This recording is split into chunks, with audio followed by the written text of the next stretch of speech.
start again. Anyway, we had nothing to report out, so thank you all. The next item is that we have teleconference meetings, and good evening, and thank you for viewing the June 5th City Council meeting, and it's a hybrid meeting, as we've been having for months now.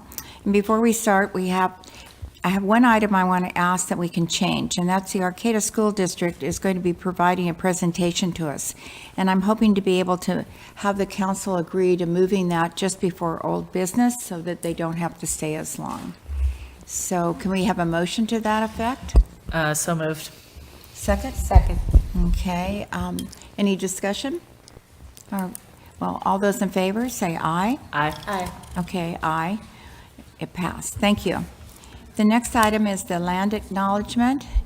The City of Arcata acknowledges that the lands we are located on are the unceded ancestral lands of the Wiyot tribe. The land that Arcata rests on is known as, in the Wiyot language, as Guini, meaning over in the woods or among the redwoods. Past actions by local, state, and federal governments remove the Wiyot and other indigenous people from the land and threaten to destroy their cultural practices. The City of Arcata acknowledges the Wiyot community, their elders, both present and past, as well as future generations. And this acknowledgement seeks to aid in dismantling the legacy narrative of settlers' colonialism.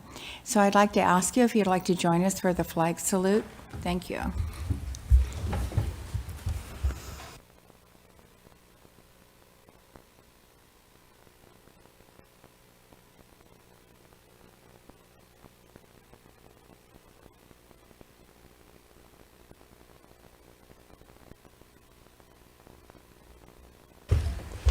Thank you. May we have roll call, please? Vice Mayor Stillman, Present. Councilmember Schaefer, Here. Councilmember White, Here. Councilmembers Matthews and Atkins Salazar are absent, but we do have a quorum. Thank you. If you wish to make comment during the meeting, either at the two open public comment periods or for individual agenda items, there are 3 ways to do it. If you are here in person, please line up behind the podium when the item you would like to speak on is accepting public comment. If you're logged into Zoom, click Raise Your Hand, and when it's time for public comment on that item you may wish to speak on. If you're on the phone, press star 9, and on your phone you will raise your hand, and when it's your turn to speak on the phone, you must press star 6. For items that we will be taking in person and public comment first and then move to online comments. We do not go back and forth, so if you are wanting to comment, please line up right now at the podium and raise your electronic hand as soon as the public comment is requested item. So I think anyone that would like to come, this is a new procedure. We haven't had this before. Please come to the podium. Thank you.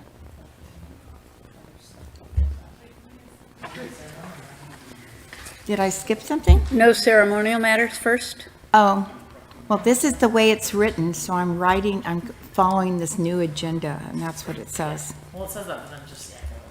Okay, well, let's go into ceremonial matters. Then we have proclamations. The first one is the World of Oceans Days, and that's June 8th, and that will be read by Kimberly White.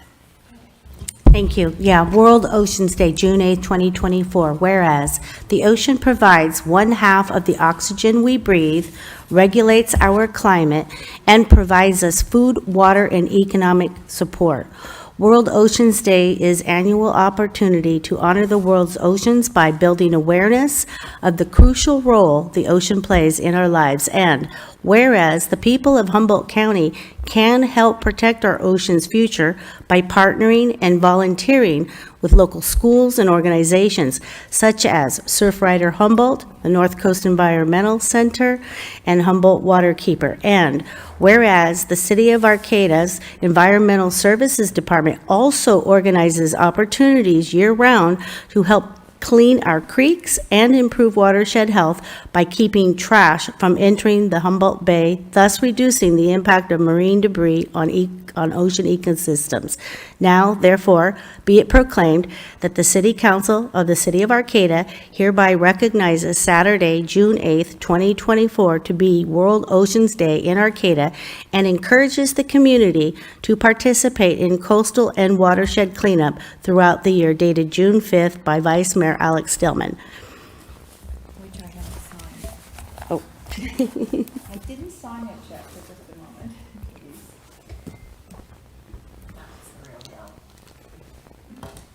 Okay, here you go. Thank you. And I will be presenting this then to Julie Stewart, the Vice Chair of Surf Riders Humboldt.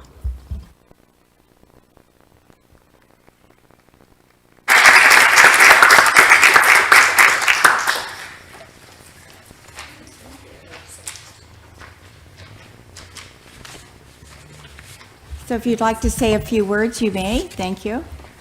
Great.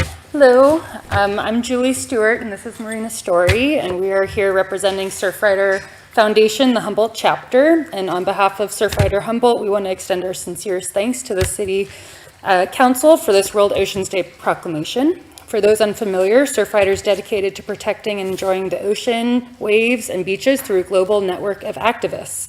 In celebration of World Oceans Day this Saturday, I'd like to encourage you to visit, and all of you to visit, one of our local ocean-friendly restaurants registered with our foundation.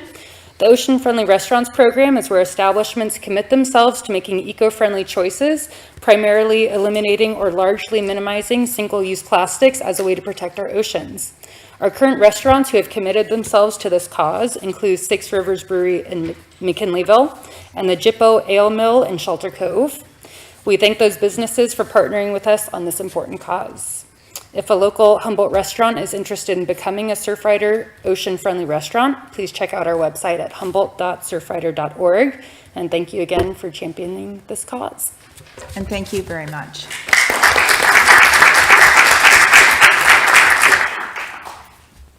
Well, it's that time of year again for the Oyster Festival to come about. So we're going to have a proclamation on the week of the oyster. And so Bob Judevine is here from the Chamber of Commerce to accept it.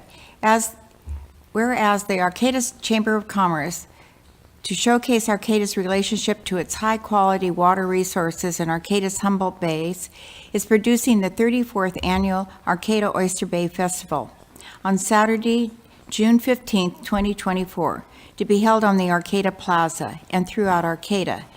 The Arcata Chamber of Commerce recognizes the City of Arcata and the City of Eureka's significant efforts to improve, maintain water quality in Humboldt Bay, which supports aquaculture, plant and fish populations, and many recreational activities. And whereas our local aquaculture industry farms over 450 acres of the Arcata Bay to produce the highest quality and the largest quantity of oysters in the state of California. And whereas the Arcata Chamber of Commerce, Arcata's Bay Oyster Festival typically attracts from all over the nation and the state of California to enjoy our natural bounty, culinary talents, entertainment, and downtown ambience. This event is an important showcase of the community and contributes significantly to the local economy through tourism while increasing awareness of the local resource conservation and the city's unique identity and varied hospitality services. And whereas this year, the entire community, young, old, families, singles, are invited to attend this event on the plaza, featuring live music from 10 to 5 on Saturday, June 15th. Participants are encouraged to dance the day away, taste the unique culinary creations, join the oyster calling contest, shuck and swallow contest, try the children's activities, and more. There will be a map showcasing where to find your favorite oysters and artisans, local wines, spirits, and thousands of fellow revelers celebrating our wonderful town. Therefore be proclaimed that, oh my goodness gracious, proclaimed that the City of Arcata thereby designates June 9th through the 15th, 2024 is the Week of the Oyster and encourages all community members to enjoy the food, fun, and music and frolic at the Arcata Chamber of Commerce 34th Annual Oyster Festival on the Arcata Plaza on Saturday, June 15th. It's dated June 5th, 2024, and I actually signed this one, so.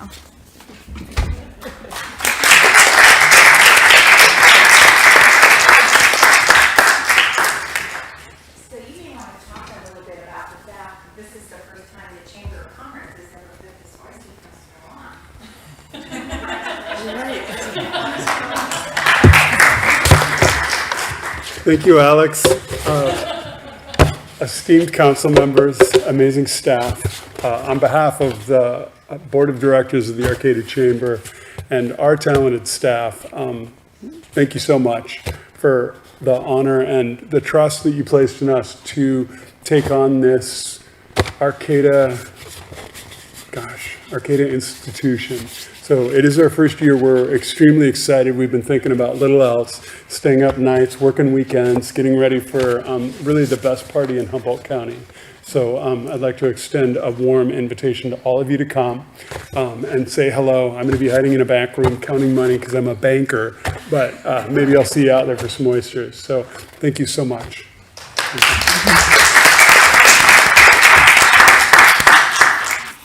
And so if there's anyone out in the audience that would like to help me with the merchandise booth, I'm looking for help between 3 and 5 on the day of the Oyster Festival. I have the rest of my volunteers, but I definitely need help. So thank you. Our next proclamation is recognizing National Alzheimer's and Brain Awareness Month, and Sarah Schaefer will be reading that. Thank you, Sarah. Recognizing June 2024 as National Alzheimer and Brain Awareness Month. Whereas there are more than 7 million Americans living with Alzheimer dementia today, a figure that is expected to grow as many as 14 million by 2025 if scientists do not 2050. If scientists do not develop a cure or effective treatment, whereas 1 in 3 seniors die with Alzheimer or other dementia, and it kills more people than breast cancer and prostate cancer combined.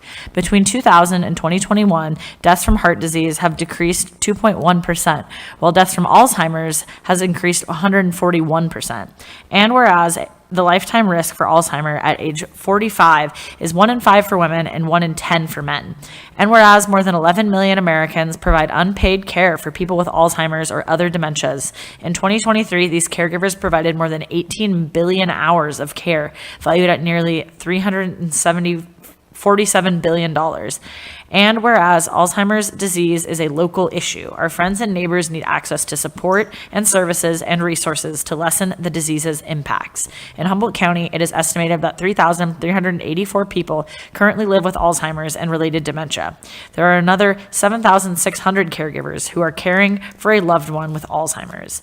And whereas fewer than 1 in 5 Americans are familiar with mild cognitive impairment, which can be an early stage of Alzheimer's. 90% of physicians say it's important to diagnose MCI due to Alzheimer's, but over half say they are not fully comfortable making that diagnosis. And whereas during June, the Alzheimer's Association invites Humboldt County residents to participate in the Longest Day on June 21st. Held annually on the summer solstice, the Longest Day invites participants to fight the darkness of Alzheimer's through fundraising activities of their choice or by wearing purple.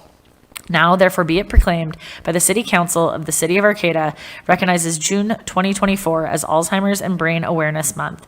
The Council thanks the Alzheimer's Association for providing services to people and families coping with dementia.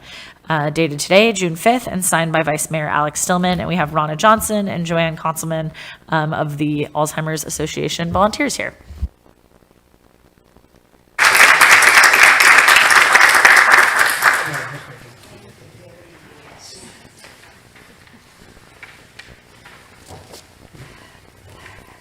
Hi, I'm Ronna, and this is Joanne.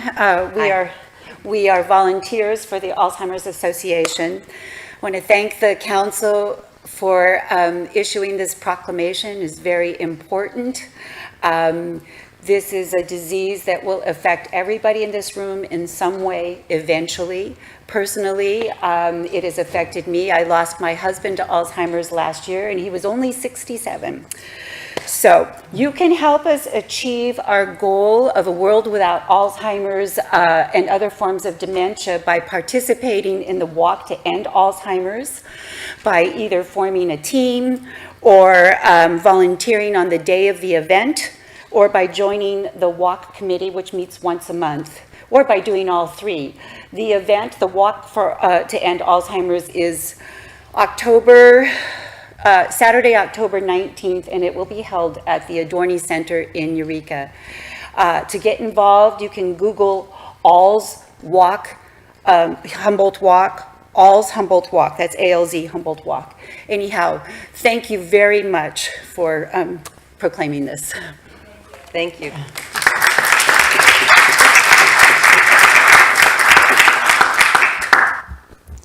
The next item on our agenda is a report from one of our commissions or committee. And this evening, we have the Forest Management Committee, and the Vice Chair, Michael Furness, is going to update us on their activities. Thank you, Michael.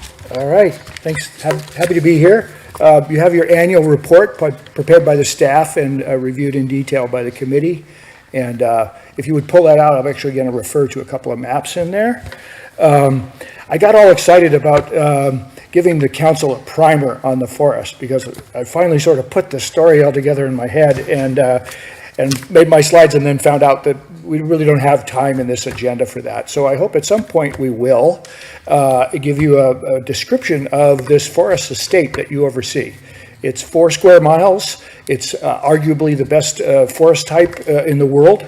It holds the most carbon of any forest type, and it supports itself and makes money. So with that said, hope maybe at some point we can make 15 minutes available to give you more of a primer on the history and the biology and the policy and all that. So I think you might find it very interesting. But just to start out, if you go to the last page of your packet, you'll see a map in there. And I just wanted to make sure that everybody's aware that when we say Arcata Community Forest, we're actually referring to 3 different tracts that have a different history and a different character, different time they were established in that. And so the one at the top, the one that's very familiar and right behind us, is the Arcata tract. And we often call that the Arcata Community Forest, but there's a couple of other tracts. And the other one is Sunny Brae, just to the south of that and connected now by the Ridge Trail. So we have the Arcata tract, the Sunny Brae tract, and then way down to the south in the Jacoby Creek drainage is the Jacoby Creek tract. Jacoby Creek tract was established in 1942. It was initially owned by a water company to provide water for the city, and has been added to a lot since then. And so the total acreage is about 2,445 acres for the entire Arcata Forest Estate. And I'll get to the other map as we go. I'm just going to highlight a few things. I'm not going to read the whole thing to you, but I urge you to read it through. There's a lot of detail about what all we did in the last year and what we intend to do in the coming year. And then first of all, we adopted a priority setting system that I think is very helpful. And it's a living system. It will change as we go. But I think a lot of what natural resource people do is set priorities, because you can never do it all. And you have to figure out what's most important, what you put the focus on. And we've done that in the staff and working with the committees. And I think that was a nice advance. I'll also mention the carbon program. This is one that we were one of the first movers on, thanks to Mark Andre, and getting this set up through the Climate Action Reserve, the State Climate Action Reserve, or what some of you may know as the Cap and Trade Program. And so we prepared very high quality carbon offset credits. It's kind of the highest quality in the world, really very rigorous system of identifying the amount of wood that's available to promise for 100 years. And so if you go to the second to the last page, you'll see that map of the climate reserves for Arcata. And it's a total of about 785 acres. It doesn't occur in the Arcata tract, but it occurs big time in the Sunny Brae tracts, and then some significant areas as well in the Jacoby Creek tract. It's about 100,000 climate reserve tons of carbon. And most of the originally certified carbon has been sold. I think it yielded about a little over $500,000 in carbon offsets. And there's been a lot of effort, and this is what has happened big time this year, a lot of effort in remeasuring that, and it's called a validation step. And once that's complete, it's not quite done yet and all modeled out and whatnot, but once that's done, we'll have probably quite a bit more carbon to put on the market. And just as a note, when these credits were established, it was worth about $11 a ton, and now on the voluntary market, it's worth about $32 a ton. And so it's a pretty good return on investment there. It was a very good choice to do that. So, and then just a few other things. No timber harvest occurred in 2023 because of administrative duties and just how the timing tends to work. But we do have a timber sale plan for 2024. And then we continue to strengthen our working relationships with the Wiyot tribe. whose territory, homeland territory, this whole area is on through Target Outreach. And then recently we had a wonderful presentation by these preeminent biologists in our town, Steve Sillett and Marie Antoine.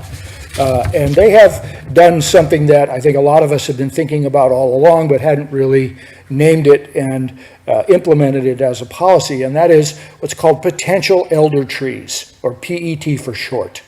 And those are trees that we judge have the best potential to get the biggest of all. And the biggest trees develop the most biological canopy diversity, they store the most carbon, and it's really what we've been saying we were after on the Arcata Community Forest all along, is like big old trees that look something like what it used to look like here. And so the Forest Management Committee is going to spend some time in the field trying to define what this looks like, what a potential elder tree looks like, and designate those for perpetual standing. And so it's a really kind of an exciting thing, and we can talk more about it if anyone's interested. So potential elder trees, PETs.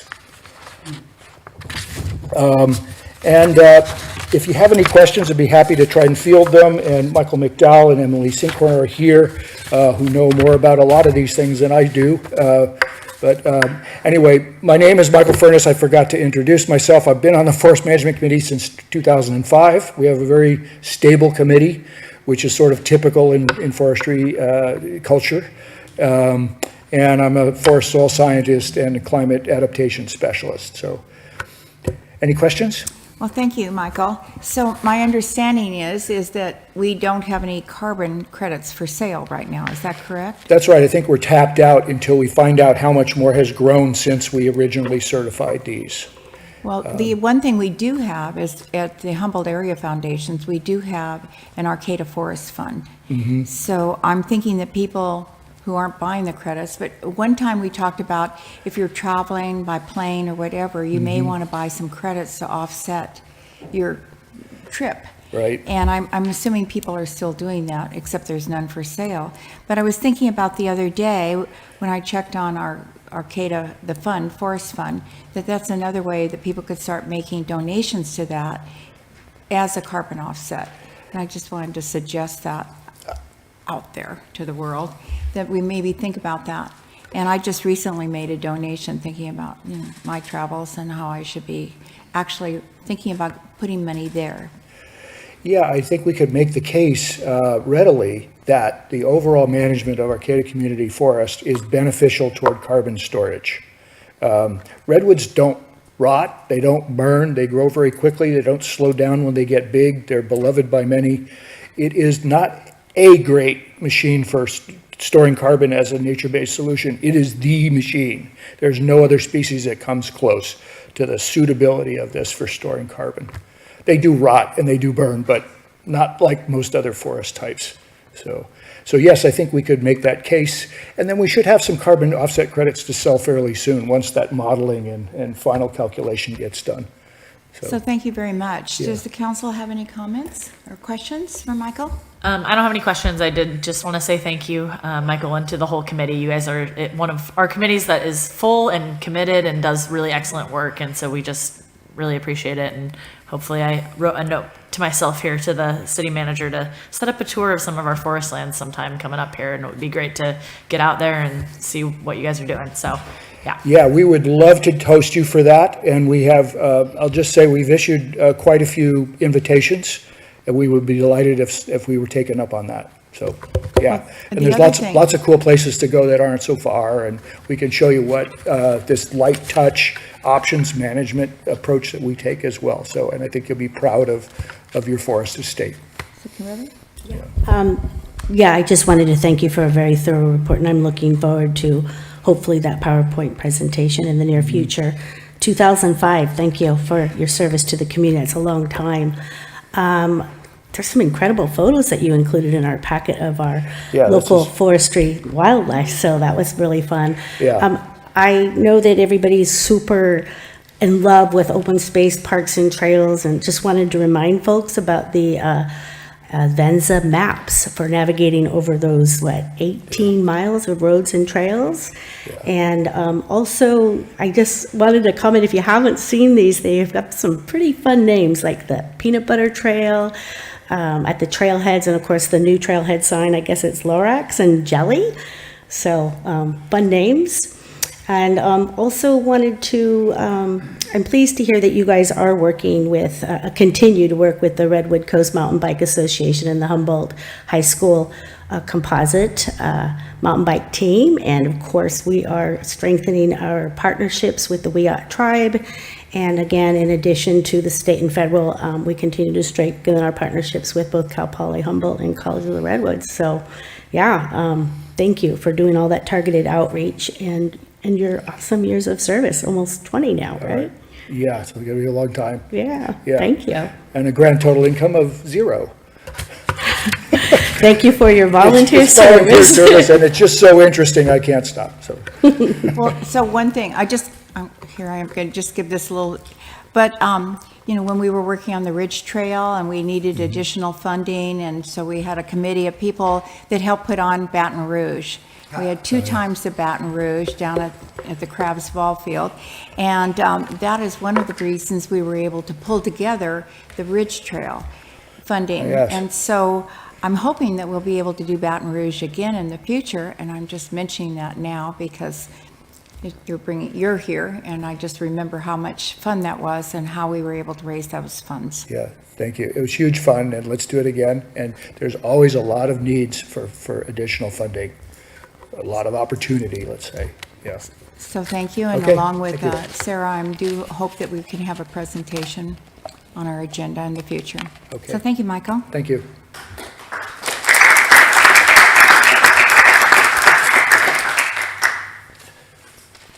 Okay, so the next item will be the council and staff reports. With the revised protocol manual, we have made a few changes to our agenda format, and we are now in the effect. And the first is hearing from staff and council. Their updates. Yeah, thank you. So we thought we'd just take staff reports today to do a quick primer. We should be launching the draft of the budget, I'll say by Monday. That sounds safe? Hopefully before the weekend, but we'll say by Monday. So just for both the council and the community, once that draft is up for anticipation of our budget hearing next Wednesday on June 12th, since we don't have a meeting on that following Juneteenth, we thought we'd do a little primer on how to look through our new live and interactive OpenGov budget. So with that, I will just turn it to our finance director, Tabitha Miller. Thank you. Good evening. So we thought just as the city manager said, that it would be helpful to just do a really cursory overview of going through, excuse me here, the online budget tool. And you can see, you've got it up here in front of us. This is basically the table of contents. This is what, you'll have a link that will be embedded both in the staff report. There'll be a link from the finance page, and then also from our transmittal letter. So there'll be plenty of ways you can get to it. And it will be a helpful tool when you're going through budget review for next week for the special meeting on Wednesday, the 12th, and just giving you a few more tools because you'll be able to dive into it. I am going to tell you that while it looks great today, about sometime this afternoon, I got this big nasty red hand that came up and said error, and I've been escalated 3 levels at OpenGov because they can't figure out what it is. It seems to be working, but since it's not my day and things seem to be coming at me pretty fast, if anything goes wrong, I just apologize ahead of time. So there's 2 menus. You've got menus across the top. The index will always bring you back here. Your introduction will provide you access to the introduction documents. These are typically what's already in your traditional budget book that you get by paper every year.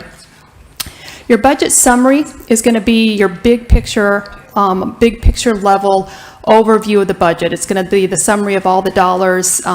It's going to be a comparison. It's going to give you your fund balances by fund and then transfers.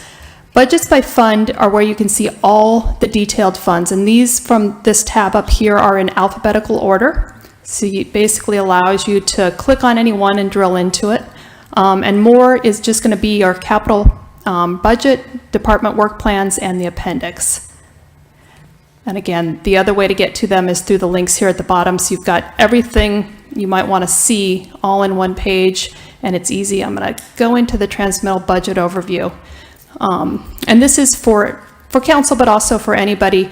This is an abbreviated version of our transmittal letter. The one that you'll receive next this week is going to be 12 pages. This one is about 1.5, but it's a nice summary of where we're at. It provides you kind of an overview of the budget itself.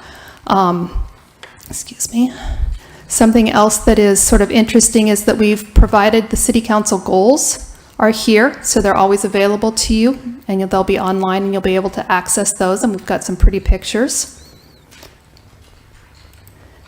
And then also your priority projects. I'm going to jump into, I'm going to jump into the general fund, which is probably going to require me to move over. So here we go. So each fund has a separate page, and it's set up so that you can see the individual amounts. There's an overview where we have departments involved. You'll see some pictures, some additional information, but because the general fund is so inclusive of so many services and so many departments, it's standalone here. But it gives you a nice summary. And what you can see here is you can see the revenues itemized by type, the expenses itemized by type, and then you can also see how things are happening at the bottom. So you can see, and this is the budget, the 24-25 budget, we are projecting a $2.5 million deficit, but this is like many of the other years, the prior year being 3.5, where 2.4 million of those dollars are actually one-time dollars for one-time projects, and capital being included in there. Below that, you can also come down, you can see each individual activity or department, so you can also see what those cost. And it follows down. This is quite a long one, so you can have to scroll. The other tool you have is at the bottom of each one of these reports, and this will be true in each fund and even in the department work plans. You have a little icon that allows you to view report, which actually brings you into our side of the picture.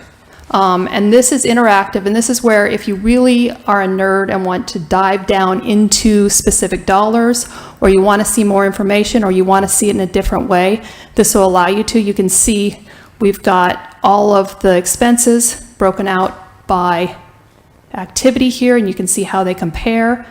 If you wanted to look at it in a, smallest to largest, you can change that. You can scroll down below. You've got that same chart that we were looking at below, but this one you can collapse it all. If you want to just look very high picture, you can also drill down into them. So you've got an ability to work with each one. And when you get into the individual work programs, you can actually drill down into the individual detailed account level. So it gives you quite a bit of information. You can also, if you really want to get savvy and you wanted to filter and look at it in other ways, you can actually play with selecting funds, looking at graphs, changing the way it looks. And I'm happy to work with anybody who is interested in more detail or more specifics on this, but I would encourage anybody who has any interest to play around with it, see how it works, figure out what works, and if you have questions, you can certainly reach out to me either by email or by phone call. Let me go back to the main pretty page, maybe.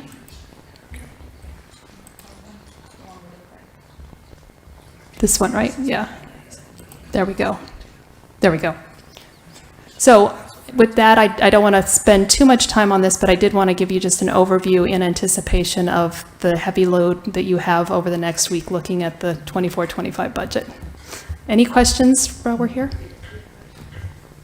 No, I just want to comment. I'm excited and I'm looking forward to nerding out on this and checking it out. I've at least got one person. You're going to have to show me how to get there again, but yeah, looks great. I'm excited. I will actually, when we get there, separate from the package, I will email you a link so that's all you have to do is click on that. Well, that would be nice. Appreciate that. Thank you very much for your presentation. Are there additional staff reports? All right, council reports. Would you like to start first, Kimberly? You want to go first? Go ahead. The only big, newish, exciting thing I have to report, I said before they were going to be doing a showing, the Sister City Committee, of the film that they made called Big Yellow, and it's the documentary they made about the first trip down to Kamwapa in the Big Yellow bus. And it's going to be kind of like a precursor fundraiser for the iBlock party and just to get information out there about what the Sister City Committee does. And so that's going to be Thursday, June 27th at the Arcata Playhouse at 6:30. And they're going to show the documentary. It's actually a fairly short documentary. I think it's only about like 30 to 45 minutes long. There's going to be live music and then also some speakers and updates about the projects in Kamwapa. So that'll be coming up June 27th. And nothing really to report from our CEA. It's budget season and it's not great in the energy world. So we're having fun with that. And then just other general reminder, and I don't know if you were going to say this, Alex, but Thursday is the Oyster Fest kickoff party / the normal chamber mixer for the month of June. It's going to be at the pub and starts at, it's like 6 to 8 or something like that. So come on down for a good time. That's all I got. Thank you. Kimberly? Could you tell me the time again for the Sister City at the Playhouse Arts? I'll forward this to Karen to distribute to the council and everything, but Okay. Thursday, June 27th, 6:30 p.m. Great, thanks. Playhouse. And I'm sure I'll share this on social media and everything too. They put together a really nice little flyer, so. Looking forward to that as well as the, yeah, I'm going to be going there. Yeah, I just wanted to say that Mayor Matthews and myself were fortunate to be judges at the Humboldt Lemonade Day this past Saturday. And it was kind of a circle. My daughter, who did it for many, many years in her youth, got to come help me, so that was pretty exciting. It was fun to visit all the local young Arcata entrepreneurs. Valley West had another successful Clean the Sidewalk event this past Sunday as well. So please come join the first Sunday of every month, with the next one being July 7th from 9 to 11 in the morning. And I also attended a city liaison board as a City of Arcata liaison board member for the Redwood Region Economic Development Committee, a loan committee meeting this morning. So I'm learning a whole lot and really enjoying this position. And we also had a ribbon cutting at the Redwood Park Playground Improvements Project. So it was a glorious sunny day, weather cooperated, and the playground was filled with children and family, and even the bike pump course had some takers. Our city manager gave me a little tour of that too. I won't be using it anytime soon, but I'm sure there will be a lot of takers. And that's all I've got. Okay, so my report is that from HTA, Humboldt Transit Authority, and one of the things they do every year, which is a national event, is Dump the Pump, which means you ride the bus that day, which is June 20th, Thursday, June 20th, instead of using your car. And so that is one thing that's happening. And also during the month of July, there'll be free rides on Arcata Transit System. And then it's actually always been July. Is it June or July? It's both. Okay. I just remember it in the past being July, so it'll be June and July. So HTA systems also have free rides for seniors and children under 17, and that'll be in the month of June, which is now. And the months of July and August, HTA systems and Arcata Transit will have free rides for seniors and children under 17 also. So I just wanted to report that. I attended the Trail Summit, and then I happened to be on my way to Eureka, and there's so much work going on the trail system right now for the county connection between Arcata and Eureka. And also, it looks like our little connection that we've been working on Old Arcata Road is doing really well. There was no one stopping traffic today, so it means it's pretty close. I attended yesterday, I went to the Arcata Fire District and the Arcata Volunteer, it's Arcata Fire Volunteers. They had a meeting, and the meeting was actually discussing their lease. So the volunteers own the fire station in Arcata, and the fire district leases from them in that facility. So I just wanted to mention that. It was sort of fun to be in the fire hall because I remember what it was like in the old days, and I'm talking to some of the firemen that are now, they're captains for one division or another, and they remember the volunteers when they were volunteers, and they'd go out and then they come back and they have a fabulous meal cooked for them, and then they would go home and wait till the next call. So that was fun to remember some of that, and some of the people that were great cooks and who are no longer with us. One of them was our Public Works Director, Frank Klopp. Okay, that takes care of my reports, and so we have nothing else, so we'll end that portion, and we will go over to early oral communications. The city values your comments. The public comment period allows people to address the council on matters not on the agenda. Speakers may speak at only one of the open times for public comment. This early section of public comments is limited to 15 minutes, and the speakers are limited to 2 minutes each. If you prefer to have a full 3 minutes of time for your public comment, this item should happen at the end of our meeting, which is under item 13, where speakers are granted 3 minutes. Please know that pursuant to the Brown Act, the council cannot discuss or take action on items not listed on the agenda, but the council may respond to statements. And there will be time to provide public comments specific to each item when that item is being reviewed by the council. So here you go now. We've got our first speaker. If you wish to speak, please go.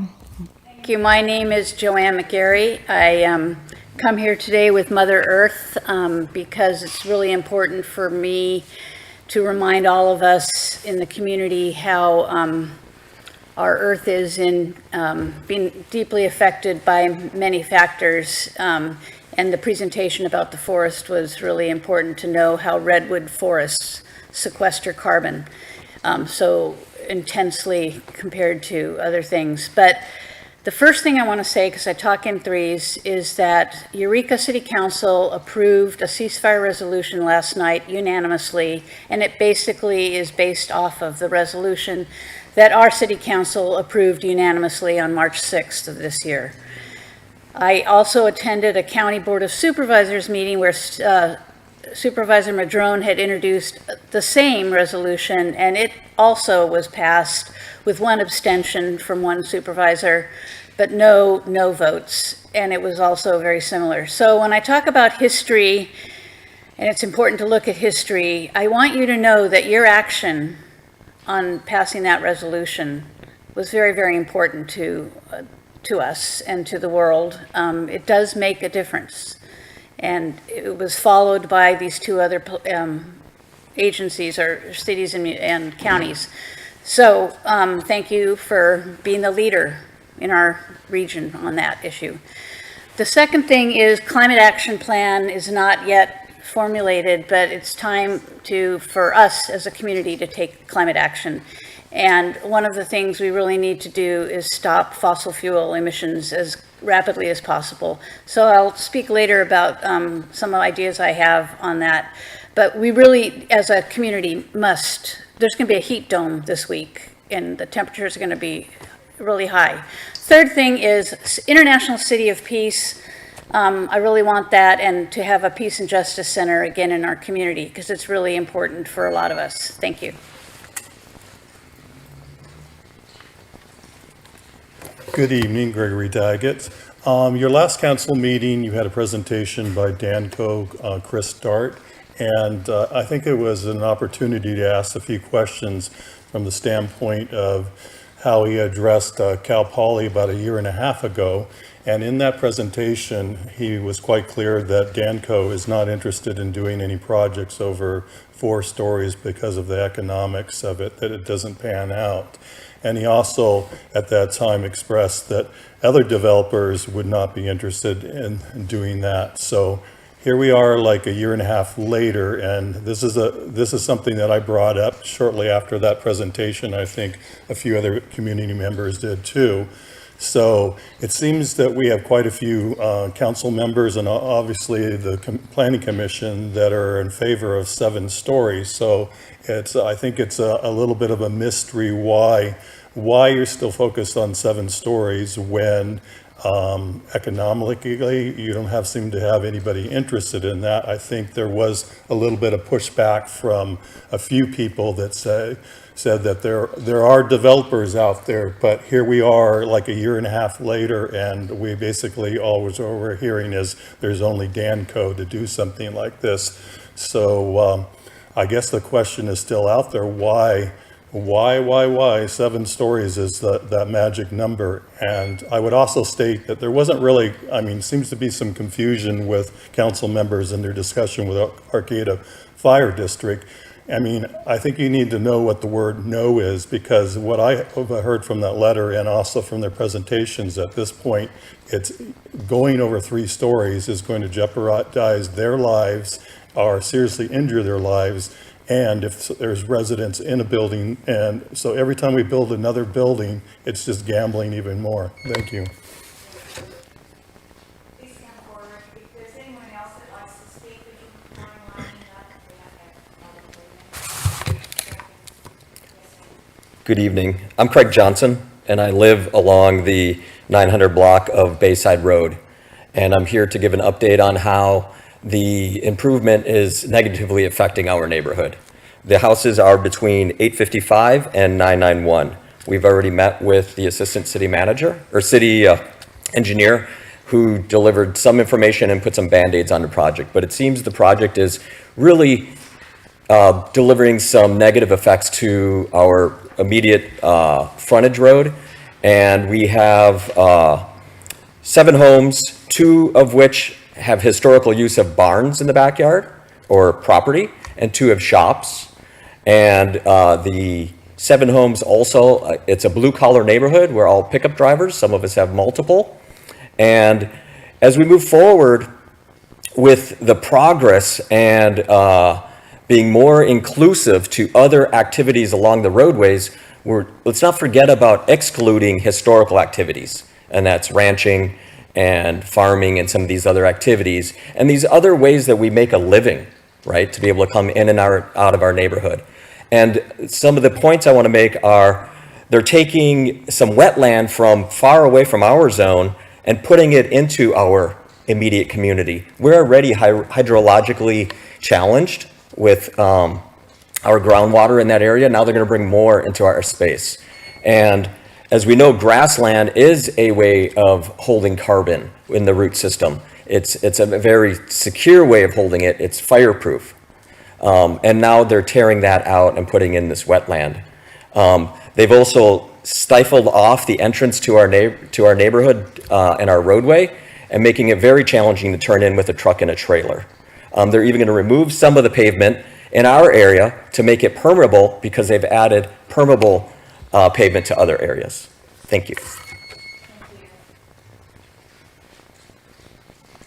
Hi, my name is Patricia Buchanan, and I wrote down some comments on the gateway and zoning proposals that represent what people I know think and people I meet at events are talking about. The concerns include the proposed 7-story high-rise, 5- and 7-story high-rise buildings, damage and death when they're too tall for fire departments. They're often big factors in overbuilding, resulting in empty, unrentable apartments and lower property values. It's true we need more housing. Many say affordable housing. But what does that catchy phrase really mean? Is it the tall high-rises that New York City and other cities built in the past? They turned out to be wildly unpopular and eventually were torn down. I lived there at the time, and it was a big issue, just like here. It turned out that they weren't really what people wanted. Even China made that mistake, and their economy is suffering for it. And affordable housing for whom? The students and those under certain income, but what about us middle-class folks who don't want to live in a high-rise? The term community suggests a feeling of fellowship and shared interests and goals. It would be sad if this community lost its feeling of community, which I think is a reason lots of folks wanted to live here. I don't know how to get it back, but I think it could start here. I would like to suggest that perhaps the feeling of community in a town is even more important than the issues that seek to divide it. Thank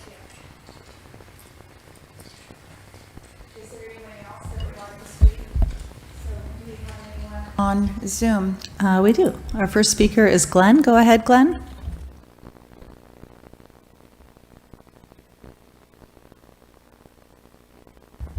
Go ahead, Glenn. There you go.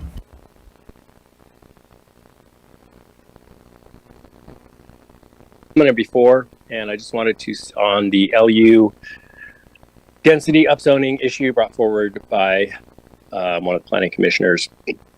And I just wanted to say thank you for extending the implementation measure duration to 4 years instead of just 2.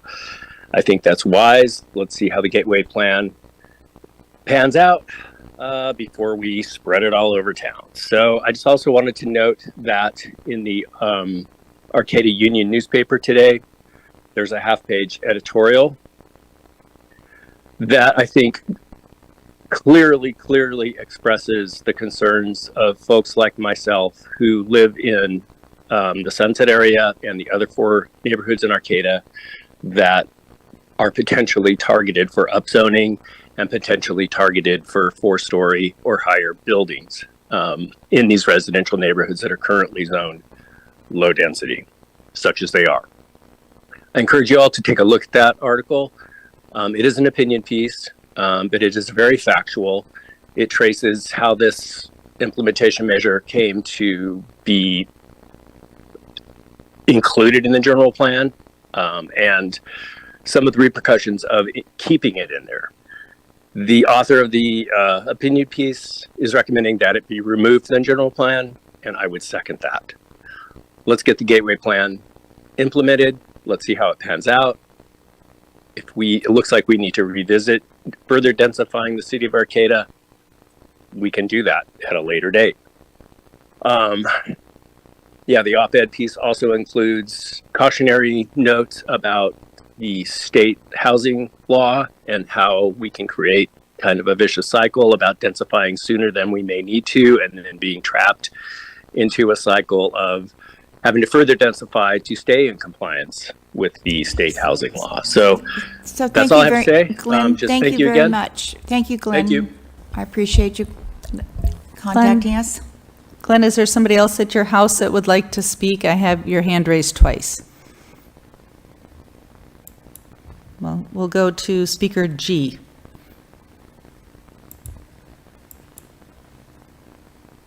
Okay.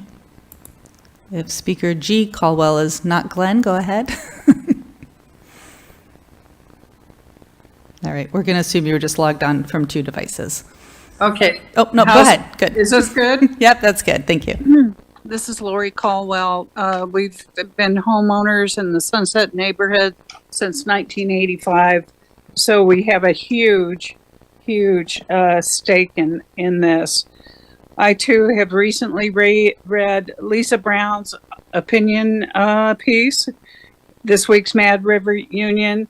I go along with the implementation measure LU9 should be removed from the general plan. I know that a lot of my neighbors, both renters and homeowners, would align with this. I also feel quite strongly that the zoning administrator review threshold should be reduced to 2 stories. So let's get the facts, folks. Residential low zoning is defined as 2 units minimum to 7.25 units maximum per acre. David Loya has told us directly that here in the Sunset, we were so dense with infill and ADUs, both permitted, non-permitted, that we're about 29 units per acre. That's a huge difference.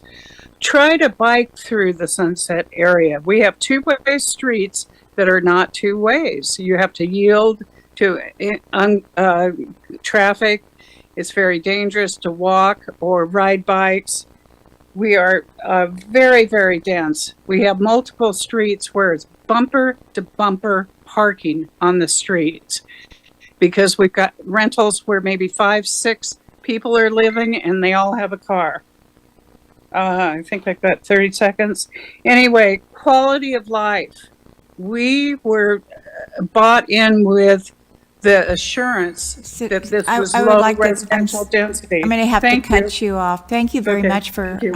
your comments. I appreciate it. All right, we have no other, oh, yep, one more. Go ahead, Colin. Good evening, this is Colin Fisk with CRTP. Just a point of process. It appears that the general plan is on the agenda this evening, but several people have been commenting on it during this comment period, and I just wanted to clarify when is the appropriate time to comment on it. It would be during that item. Thank you, Colin. Okay. There we are. We're finished with this. So now we're going to move on to the consent calendar. So all matters on the consent calendar are considered to be routine by the city council and are enacted in one motion. There's no separate discussion of any of these items. If discussion is required, that item is removed from the consent calendar and considered separately. At the end of the reading of the consent calendar, that item to be removed for separate discussion. So we have quite a few items on the consent calendar. A is approval of the minutes of the city council meeting of May 9th. B is approval of the minutes of the city council meeting of May 15th. C is the approval of the minutes of the city council meeting of May 22nd. D is the bi-weekly report on disbursements. C is adopt ordinance number 1568, an ordinance of City Council of the City of Arcata amending the mobile home rent stabilization regulations, and consent to waive reading the text and read by title only. F, adopt resolution number 234-58, approve the fiscal year 2024-25 annual report on Measure A special tax for all non-tax exempt parcels and directing that said fee to be collected through property tax rolls for the fiscal year 2024/25. G, amend the existing bike share program contract with Tandem Mobility LLC to extend the term for 2 years ending May 15th, 2026, and authorize the city manager to execute all applicable documents. H, award a contract in the amount of $1,348,570.13 to GHD Inc. to complete the plan and specifications and estimate phase of the US 101 Sunset Avenue Interchange Improvement Project, and authorize the city manager to execute all applicable documents.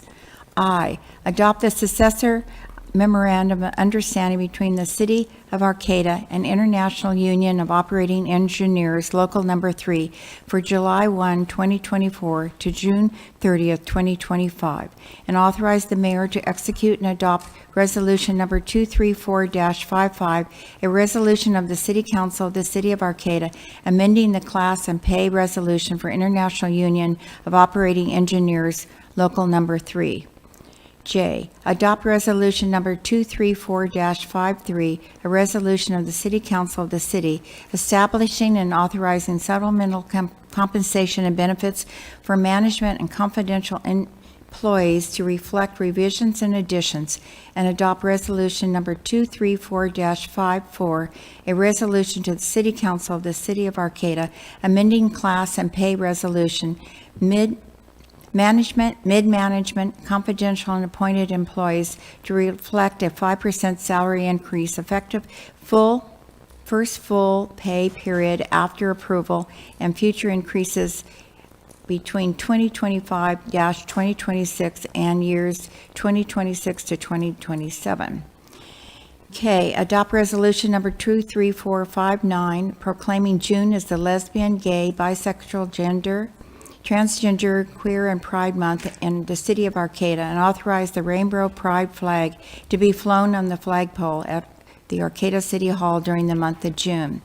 L, continue the Gateway Area and Gateway Code item to July 17th, 2024. Just a sec. Okay, I think that's it for those, and I do believe we could have a motion to that effect. Do you have Don't we have to take the next comment on page? Yeah, with the changes in the agenda, we've added time at this moment for public comment on the consent calendar. Okay. So if there are members of the public wanting to comment on any of the items that are on the consent calendar, this is your chance to do so. Please come to the podium or raise your virtual hand. And should we pull items before that, so people who want to maybe comment on those items know? I don't know, but I do want to pull item H, and I would also just like to comment on item K, but not pull it. So. And I was wondering which way to do this. I'm just reading my directions. Yeah, it's all good. And you can choose to do it either way. We had it set it up for public comment first, so if somebody from the public comment wanted to ask to pull an agenda item, that then you would do that after.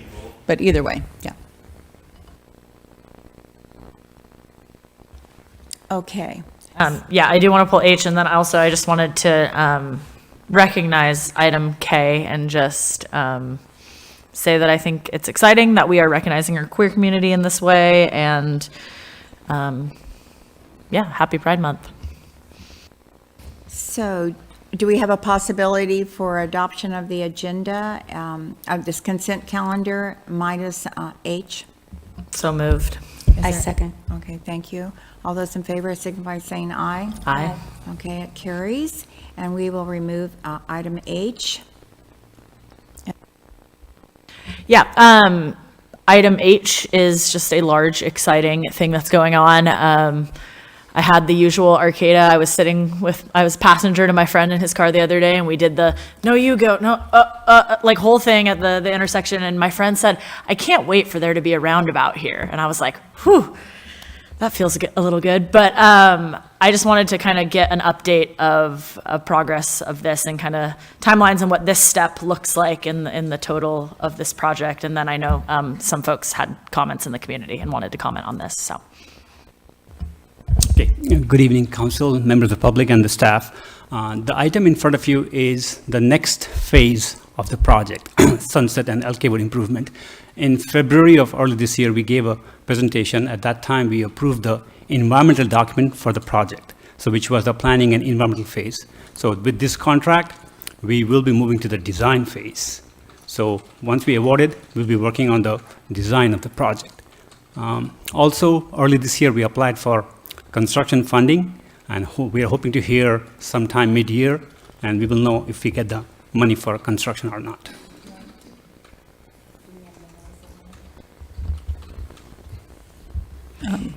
We do that's for the general plan discussion later. Okay. So go, I'm sorry to interrupt you. No, Please, that's like an overall update, like, where we are on the, currently this is only for design. We did receive some comments during the planning phase in February. We will be addressing those comments in the design. And there is within the design, we will be having a public meeting where we will be presenting the comments that we received during the planning. They will be incorporated, and that will be presented at the public meeting. So people will have chance to provide feedback on the input that they provided. So I think one of the concerns is that there is comments that things have to be looked at during this planning phase, but maybe they figured they weren't going to be looked at. And so it indicates that this is the design phase and not the environmental, so. That is correct. So we did receive the comments that will be addressed in the design phase. So we had no money to do the work between February and June. So now we will have a consultant and our project team on board. Once we have the contract, then we will be evaluating the design, what the comments we received. Thank you. So we have anyone that would like to make public comment on this? Yes, council members. This is something I feel strongly about. At the February meeting, the council asked for certain improvements. I think those improvements should be included in the contract that was from September 2022. And to award a new contract at this stage without having those improvements in place sends the wrong message. The one big thing, of course, is the bike paths not wanting to be shared with pedestrians. But there's other items also. There is a video and transcription on arcata1.com if you'd like to refresh this. There are quotes from the council members. There's a real question whether the flashing yellow lights, the called rectangular rapid flashing beacons, will be enough to cause cars to stop. This is a major safety question. The flashing lights on K Street don't seem to stop the cars. I think Councilman Councilmember Akin-Salazar could tell us more about that. All it takes is for one car to sail through that flashing yellow light, and there will be a big problem for the walker or pedestrian. To have a public meeting to look at the design when it comes later, in my experience, will be too late. The engineers will say, this can't be fixed now. We've already spent too much money. That's a real question that we have for the city engineer. On a very personal note, when I was 21 years old, I hit a child who was riding a bicycle while I was driving a pickup truck. It was absolutely not my fault. I was going about 20 miles an hour. I swerved and braked. The child wasn't hurt. He had the wind knocked out of him. It was fortunate. But the kid was only doing what kids do. No one was doing anything wrong, and this happened. 25 years ago, when the Windsong subdivision was built, there were no stop signs at James Road and Besaid Road corner. And I fought for those stop signs. I filed an appeal of the project, making those stop signs as a condition of approval for the project. Because in my imagination, I saw a kid getting hit on a bike at that corner, but it's right at the entrance or exit of Windsong. So I'm talking to you here for one reason: to keep someone from getting hurt. And to me, there's no question that this design can be improved. I'm not saying it's a terrible design, I'm not saying that at all, but there are definite ways to improve it. I've written 5 or 6 articles on Arcata One with pictures. All you have to do is look at the pictures and see what I'm talking about. I don't think this should be a consent calendar item. I think it should be a discussion, it should be agendized. But here we are, it's up to you what to do. What I request is setting a date for when we see the improvements that you've already asked for. It could be 2 months from now, 4 months from now, but not a year from now or 8 months from now when it's really too late to make the changes. That's it. Thanks very much for your work. Good evening again. I attended the Cal Poly meeting, and I'm sure city engineer remembered me that evening. I was actually very nice and didn't give you too hard of a time. I've actually been supportive of this, but I'm having a little bit second thoughts from the standpoint of, one, from the safety standpoint. How it is right now, you come to a full stop and you basically, it's kind of like the kindergarten of driver's ed. You wait your turn, you're stopped, you look for bicyclists, you wait for the other car if they've got there first. So in this case, I was like visualizing, my experience in Valencia, Spain, and how Europeans are used to roundabouts. But, I'm just got a lot of concern from the standpoint of drivers in the U.S. from data that I've had since that meeting. And Americans are just like not too good in this. The Europeans have stick shift manuals, so they're not holding their cell phone while they're going through these roundabouts. But Americans are looking down at their cell phones, probably about 30% of them. And you got a lot of moving elements with other vehicles, bicyclists. So I am not sure that with all this money that's going to be spent on this, that the results are that you're going to actually have a safer environment. My feeling right now is that maybe that's not going to be the case at all. And so that's why I'm having second thoughts on it, just from my own experience of what I see on the streets of Arcata, from the fact that, I don't know, the Humboldt County is #1 in DUIs in the nation as far as fatalities. And, I see a lot of cars that aren't the folks that have been killed, but just their cars have been smashed from somebody crossing over the, bicycle lane and hitting a parked car on the street. So that's where my concerns are coming from. And also, Fred had a personal note. I had a personal note to my own experience. When I was 16, I was hit by a car and I went head first through the windshield. The bicycle went under the vehicle and the car ran it over. So, I felt like, that was one life that I gave up, but I lived. And then at 19, when I was in college, bicycle lane too, and I was hit by a car, and I don't blame these people at all. I don't hold anything against them. It's just that it's just a painted line on the street, and we all are appreciative of bicycle lanes, but they are not going to save you. So I would also say that this is an expensive project. The state of California is, I think, depending on who you believe, maybe $75 billion deficit. So maybe this is a good time. Thank you very much. Hello to council and staff, James Becker. Just so I'll be pretty brief about it, but I am an avid cyclist. I tend to, take the lane and things like roundabouts, but I realize it's important with the shared areas that space is made available. And I'm just wondering with the conversation about possibly eliminating the parking on the south side of the bridge, and I know that's a Caltrans area and it's completely up to them. And if that conversation came any further, and if we're looking at an old map there or not. A couple other thoughts with that in mind would be much more room for a shared path, at least in a large portion on that south side for both the pedestrians and also for the cyclists. On the other side, there is presently a lane that somebody would, if they're taking a lane and then coming out in to ride through instead of going across when you're basically heading west toward the skate park. I'm just wondering if that's going to be a protected lane, either with some ballards or something while they're in there. You obviously have your exits and your entrances, which are of a concern.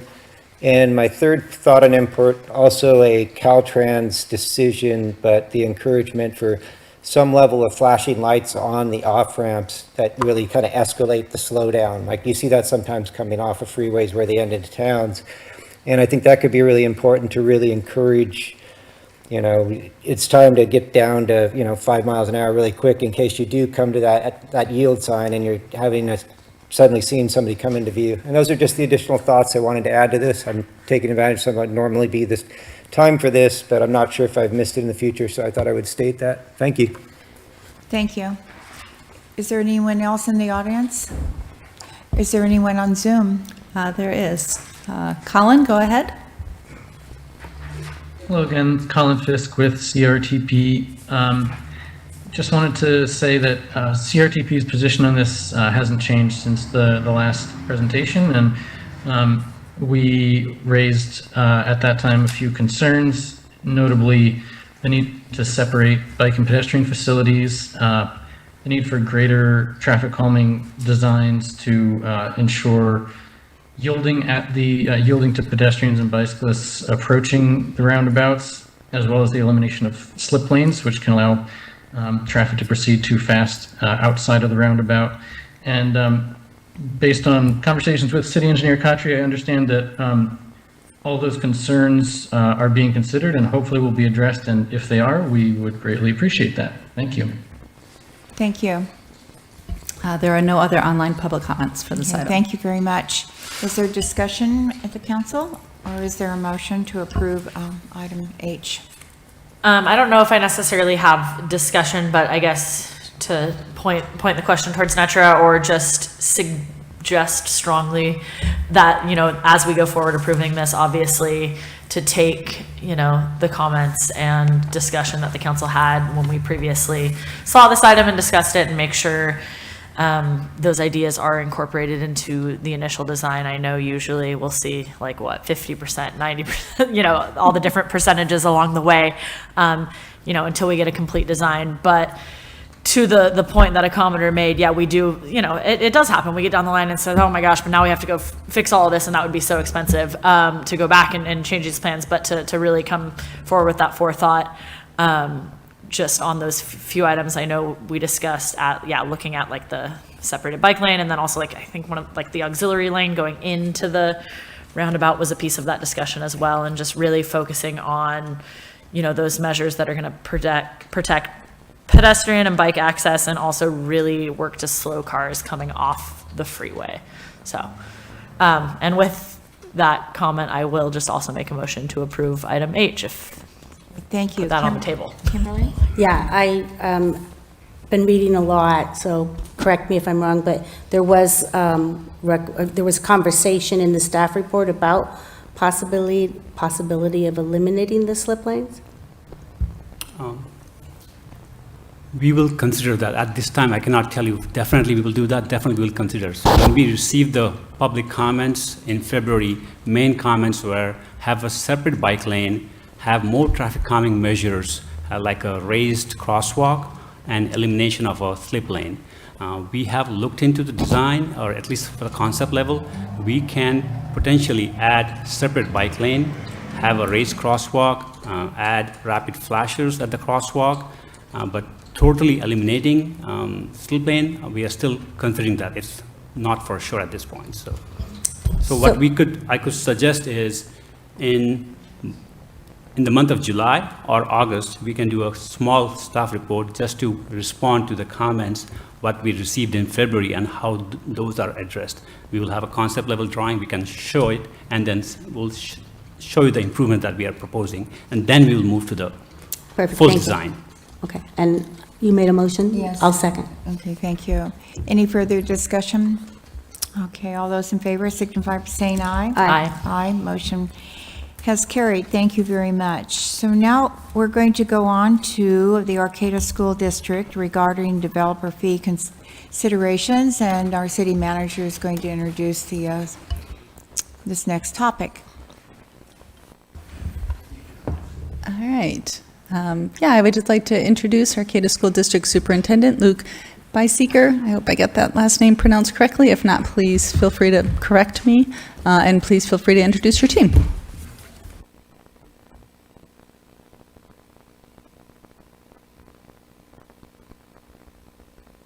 There you go. Thank you. Sorry, yeah, my last name's a little bit of a doozy, so being in education, I'm used to that with various students and whatnot. Want to thank our board president, Brian Hudgens, for being here in the back. He can wave. And then our chief business official, Travis West, is also joining me. So super appreciate the council for having us to talk about the developer fee consideration. Thank you for your service to the community. Also want to extend our thanks to city staff who've been helping us throughout some of the process, giving us some numbers, as well as the other support that we receive on an ongoing basis. I've been with the district for about 6 years, and I've really appreciated the responsiveness of police staff in terms of both emergency response and helping with some of our safety planning. Appreciate Ms. Deemer in that regard as well. I attended a community input meeting at Fuente Nueva a couple of years ago or a year ago, and so that was really well handled by the city. So appreciate that support and that ongoing relationship. Do you have a slideshow up here? There is, I think it's here. There we are. Do I need to do the view present? Yeah, or go to slideshow from beginning? I don't know. Either use keyboard or the mouse. Yeah, this was my opening pleasantries slide. I think I covered that. So just to give you guys a little bit of an overview about the district. So primarily the district's responsible for 2 school sites, Arcata Elementary, the old Sunset site, which serves about 260 students currently, TK through 5, and Sunnybrae Middle School, serving about 250 students, 6 through 8. We also authorize 4 independent charter schools, Coastal Grove, which is the old Bloomfield site with about 225 students, TK through 8. Fuente Nueva, which is a Spanish immersion school. Coastal Grove is a Waldorf school. Union Street Charter School with about 100 students. K5 is it focuses on arts and small class sizes. And then Redwood Coast Montessori School, which is recently expanded to a high school. They are all independent charter schools. They have their own governing boards, but we authorize them and have some oversight responsibilities. And then so you can see we're kind of a unique area in that we have so many school districts up here. And then Arcata is not an exception to that, with Jacoby Creek to the south, and then Pacific Union to the north, Blue Lake to the east. And so we've got kind of weird borders, as you can see there with our little appendage sticking off toward McKinleyville. And then a lot of that area outside of city limits, though, is pretty sparsely populated, so more geographic than it actually is in terms of student population. Some district highlights. Again, I know we're here to talk about developer fees, so that I might just touch on a couple things for people who might take advantage of other schools in the area. So small class sizes, robust elective programming, a lot of that's supported by a parcel tax that the community supports. We're actually looking to renew that for the 3rd time in November, and so extending that over another period of, I think, 8 years. So that supports, it allows us to have small straight grade classes at the elementary school. We've recently expanded our Spanish immersion and instruction offerings at the middle school, so making us a natural feeder for Fuente Nueva Charter School in addition to the elementary school. History of academic success. So we're really proud of the student achievement. We are what the state considers a concentration school, meaning we have over 55% unduplicated count students. Most of us, what that really means is we have a pretty significant low-income population that we serve, 60 to 70%, which is roughly on par with the state as a whole, as well as Humboldt County as a whole. And so, you know, we like to tout that academic success. There are other schools and programs with some really great scores, and we don't disparage them in any way, but sometimes they have more selected student populations. We really pride ourselves on serving all students. Prevention and intervention staffing, again, some of that's just, you know, trying to make sure we're supporting our students, especially those that are at risk. We have a community eligibility food services program, which means that we provide lunch and breakfast for all students at no cost, and then we have a robust expanded learning program. We have, you know, extensive summer programming, inter-session days, as well as you know, 9 hours of supervision throughout the, you know, before school, after school program. So a lot of supports for our families. And now the moment you've all been waiting for, the dreaded developer fee conversation. You know, nobody wants to increase fees or impose fees. You know, we've extremely grateful for the community support that we received, the ongoing parcel tax, as well as the recent passage of Measure B and some other previous bond measures that have allowed us to modernize both Arcata Elementary School and Sunnybrae Middle School. The most recent one, Measure B, which just passed a couple months ago, is primarily going to focus on a modernization of the Bloomfield site where Coastal Grove is housed. So really appreciate that support. We've kind of been looking at our population dynamics going back a couple years. In April 2022, I think I was sharing that it kind of earlier with one of the city staff members, that it kind of started when we received a flyer about the Creekside project, just kind of alerting us, hey, you know, there's this development, so appreciate the city noticing us, working with us, keeping us informed, and that got me to come to like a, I'm gonna blank on it, the planning committee meeting, and ultimately, you know, they were at that time, they were thinking, oh, you'll have 30 to 40 additional school-age children. You know, that's exciting. We love to serve children. That's our business. But, you know, I think that project ended up not working out, but it got us kind of really thinking, especially as other developments have come along, the Gateway project, other you know, potential developments. We need to be ahead of this. School facilities, the process for building, the planning, all the phases is time-consuming and is quite pricey. It's shocking. There's a lot of sticker shock when you start seeing the numbers. But there's been an ongoing process, so appreciate working with city staff regarding some population growth models. Following some initial conversations, we initiated a developer fee study. We actually went through a process of imposing developer fees, and then we extended an exemption period, not wanting to surprise community members who had built permits in process, wanting to have time to work with city staff, and then also wanting to make sure we'd done our due diligence and, like, you know, get a second study. Is this the right thing for the community at this time? Is this a good, was the initial study effective and appropriate? And then we've had some preliminary conversations with the city of Arcata regarding fee collection. We ended up conducting a second developer fee study, and then just most recently in May 2024, the board took no action on the second study, but action was taken to rescind the previously imposed but never collected fees. Developer fees, this is a really wordy slide, so I probably won't read it.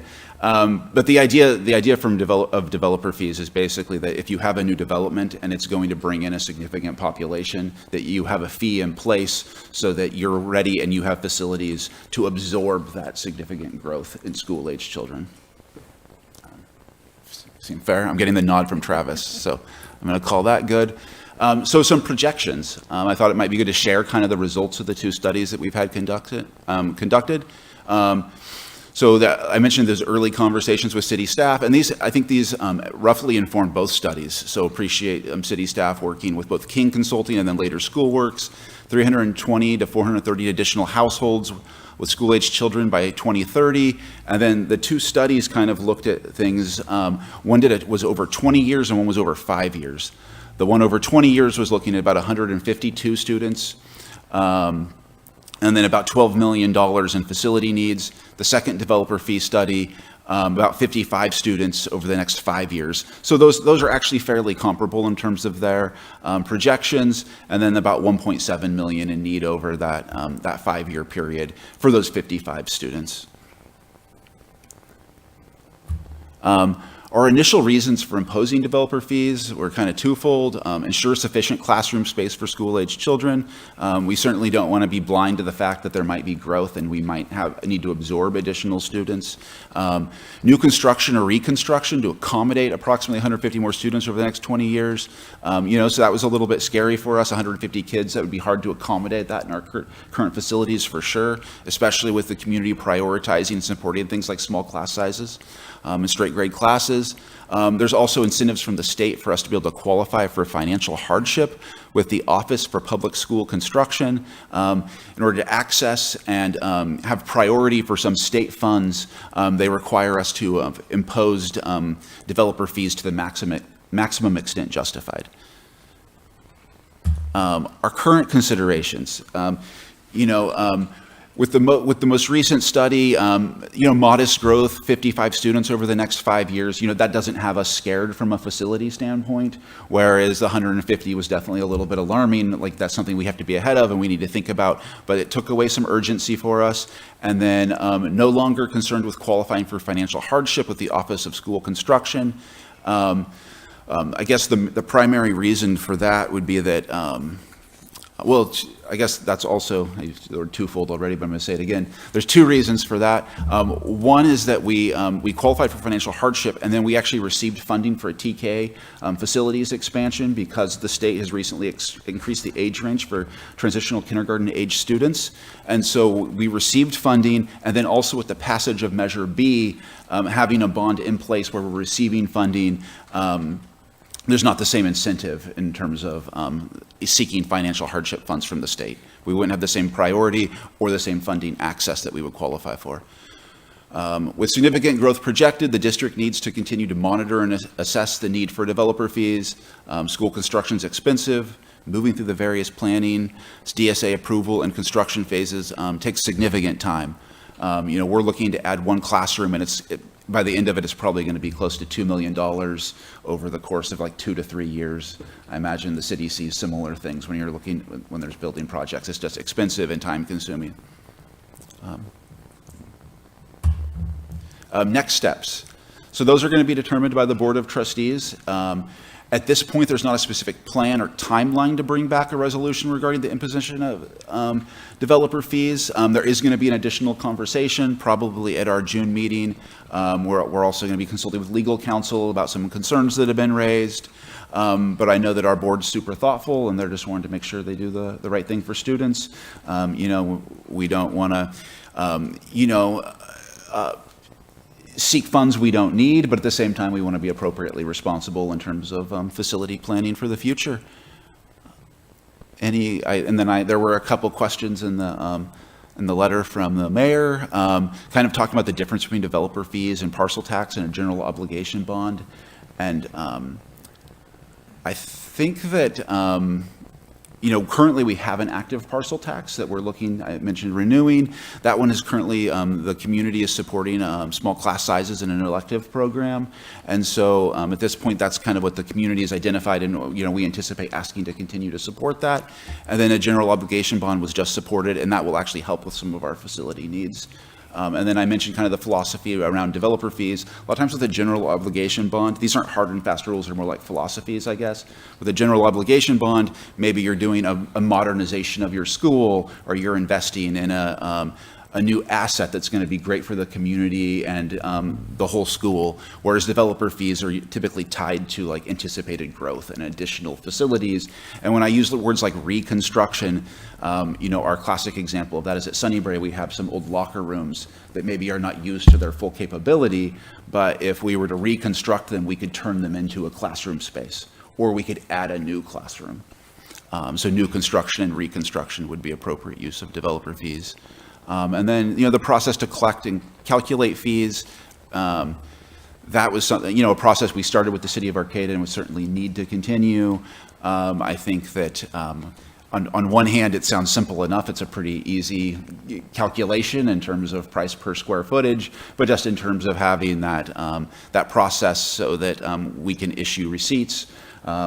And sometimes I think with the county in the past, the county had processed fees and collected. I think more and more they're wanting districts to do that on their own, and so that'd be an ongoing conversation. I think unfortunately when the district imposes fees, that puts the county or the city in a tough spot in terms of the best way to work with us. And we certainly want to be flexible there and be a good team player and partner in that process. When that happens, again. At this point, there are not fees in place, and we don't have a timeline for bringing back a resolution, but we are going to have some conversations around next steps. And, I don't want to be too speculative. Ultimately, that'll be a board decision in terms of what that looks like. A natural timeline could be like every other year. The state, I don't know if you could comment on that. How do they call that? They adjust the maximum amount of fee that you can collect on a biannual basis. So they just recently did that in January 2024. So January 2026 might be a natural time to look at that. If we see a big spike in enrollment, that might be another kind of trigger for us to take action. If we're not in a spot where we're worried about financial hardship, there's more flexibility, I guess, from a district perspective, and maybe we don't need to impose the maximum fee allowable. Because the maximum fee allowable piece, I mean, one, it's non-arbitrary, so to that extent, it's nice. But if it's more money than we need, that's not what we're looking to do.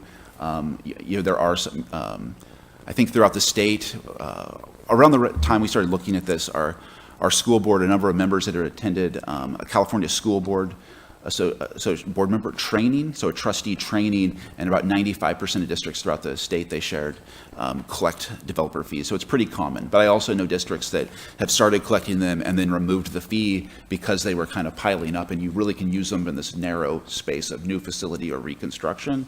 And so we don't need a stockpile of funds taking away from taking out of people's pockets. And so we're trying to be prudent and careful in terms of our responsibility there on both regards. So I talked a lot in a short amount of time, maybe a little amped up, but I'd love to take some questions if you guys have any. Well, thank you very much for coming, and I appreciate you being here. And do we have any comments or questions from the council? Karen? I must have misunderstood you. This is interesting for me because I am on a charter school board, not in that district.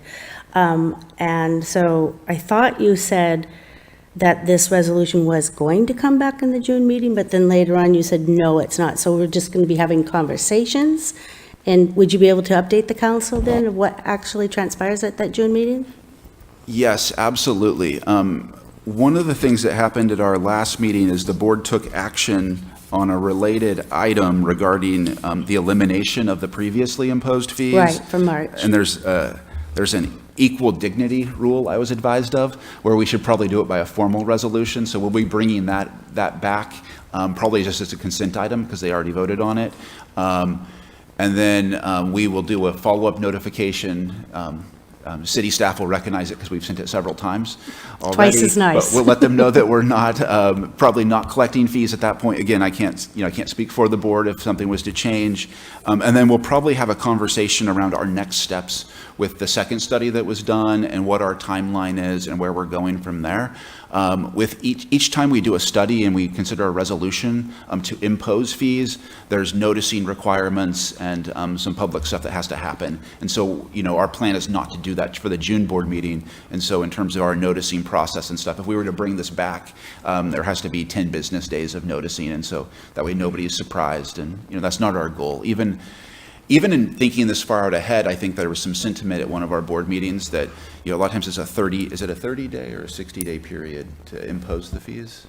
60. There's a 60-day period to impose the fees, but if there's somebody who already has like a permit, building permit in process, there's parts of that don't feel good. I think that's come out in conversation. It would be nice to have a big enough runway where, you're not wanting to surprise people, but you're wanting to be far enough out ahead of it. So that also that you can ensure appropriate facilities, should we have growth. And that, you know, I think there's also that interplay with Cal Poly Humboldt and students in housing. You know, I think Arcata's numbers in terms of housing and students per household are probably a little lower because you know, there's a college town element to that where it might look a little bit different. And so that's, you know, a lot of those projections are prognostications. So we don't know for sure. And so I think we're taking a little more time to look at that. Sarah? I don't have any questions for you guys, but thank you for being here. And just, I think this is important, whether or not, you know, you guys are waiting on the board and are not passing it, but whether or not, you know, to be in that conversation with us, because we all have to work together and be in the same town and make sure, you know, everything is working for all parties involved, and schools are, you know, really community institutions. So thank you guys for being here and presenting and just keeping this conversation open. So I appreciate it. So I wanted to bring up one thing, and I did send that to you, is that I understand that SB 937 allows not upfront developer fees, but after a building is occupied to pay the fees. And so I'm assuming your attorney will look into that and see, because, and maybe that is to encourage housing in California. And when they're occupied, they'll have income coming in, and so they figure that that's the time to put the fees together. I would assume that could be figured out and worked without too much trouble, but I'm not sure, you know, how you would collect. It's easier to collect before than after, but I understand this bill says they defer until it's occupied, so I would definitely check into that. And that's SB 937. So Yeah, I appreciate Councilmember Stillman coming to our last board meeting and speaking, and then also sharing that with us. Yeah, that was my first thought too, was just the enforcement or collection if you delay, but being able to keep prices down for, you know, trying to create affordable housing up front. At the same time, yeah, so I think we'll continue to monitor that. It's my understanding that's still in process, so that's not law yet, but if that becomes law, that'll be interesting. You know, the other thing I didn't mention, we also, we have some students on interdistrict transfer out of the district. And so one thing we're sensitive to is with Cal Poly Humboldt growth or other growth, it's possible that some students who might be attending like Jacoby Creek or Pacific Union, if they have growth, they might not be able to serve some students. And so we might get hit with like this double whammy of growth within the district, as well as other like outlying districts not having the capacity to serve some students that might go there now. And so we might have more in and then get pushed in, I guess, or back to us, which again, we're excited about. We just want to make sure we have the facilities for them. So thank you very much. And the one thing I would say, and I think about this for years now, is that, is there any way to do a consolidation of like Pacific Union and the Arcata, you know, district? And I can just bring that up, and I know everyone just tears their hair out. I think, no, we like being individual and having this and that, but I just wanted to put that forward because it seems like in Arcata, those would probably be a natural fit for us. So thank you for accepting that comment. Yeah. And Thank I appreciate you coming tonight, and thank you for waiting. So I think we should take a 5-minute break. Can we take public comment on this item first? Oh, I'm sorry about that. Just get through this It's item also- anyway. Is there any public comment on this item?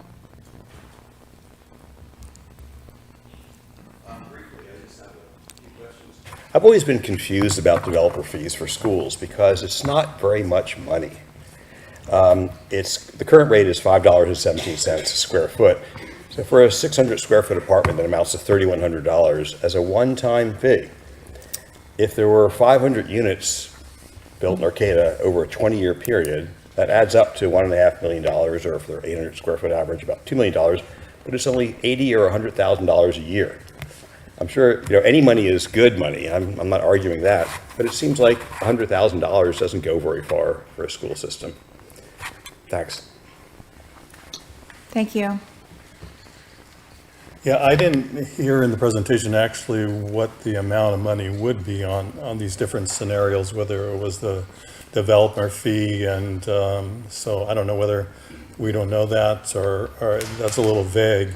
And I mean, we have a lot of of fees that have come up, and generally the city council always seems to, I think they have a pretty good track record of 100% of approving these things. But I would also like just point out that, it was just this last week, again, another article in the New York Times bringing up this subject matter that I think they said California was the most expensive in the nation from the standpoint of developer fees. It was just, getting into the whole housing, why things weren't being built here. And I don't think it was even close. I think we're 4 times higher than the second place one. So, you just got to keep all that in perspective. I would bet that you're going to approve this, but it just seems to be that you have a goal of affordable housing, but we just keep on adding this fee, this fee, this fee, this fee. So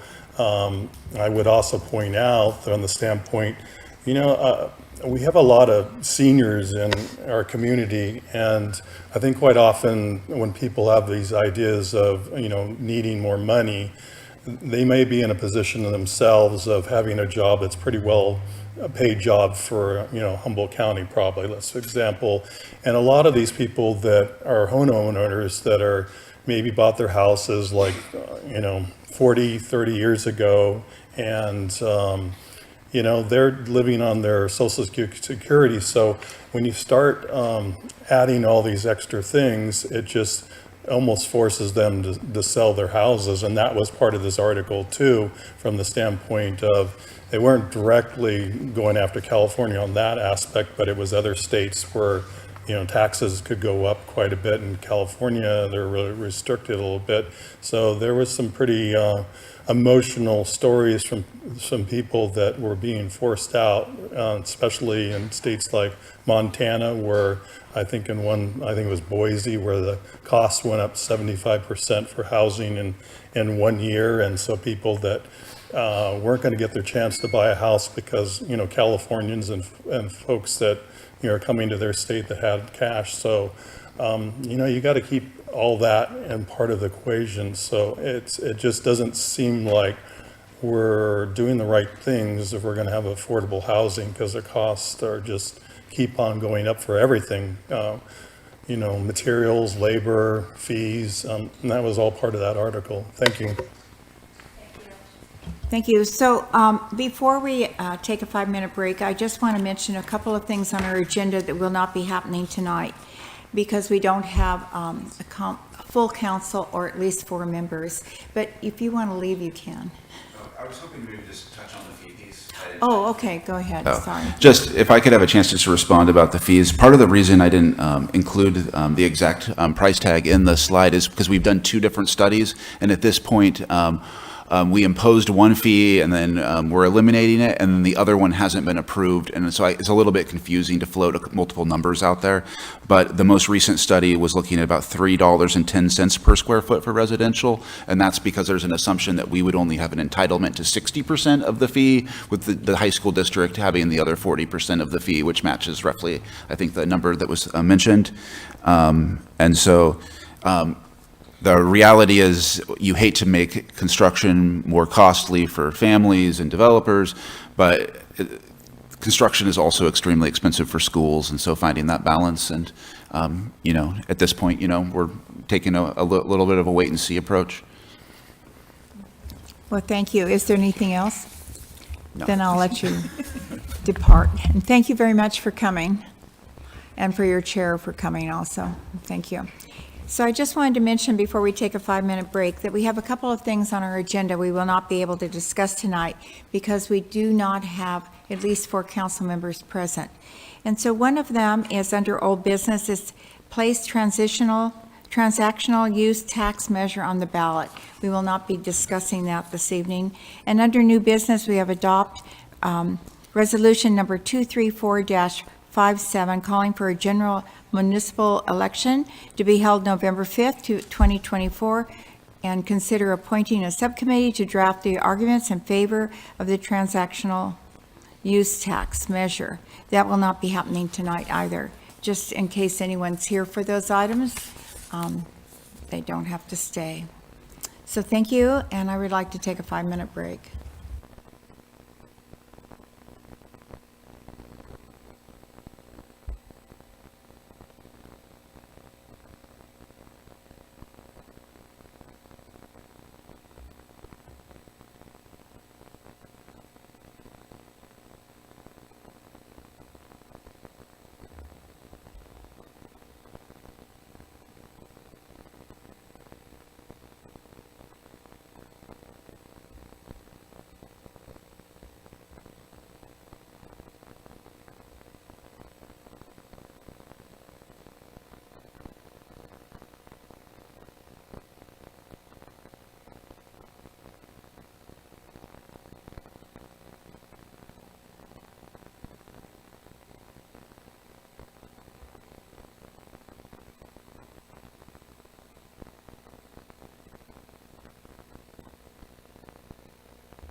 Well, thank you for staying with us, and we're going to go on to, I mentioned to us, and I'll mention it again under old business. Number A, we have eliminated this evening because we do not have 4 people present.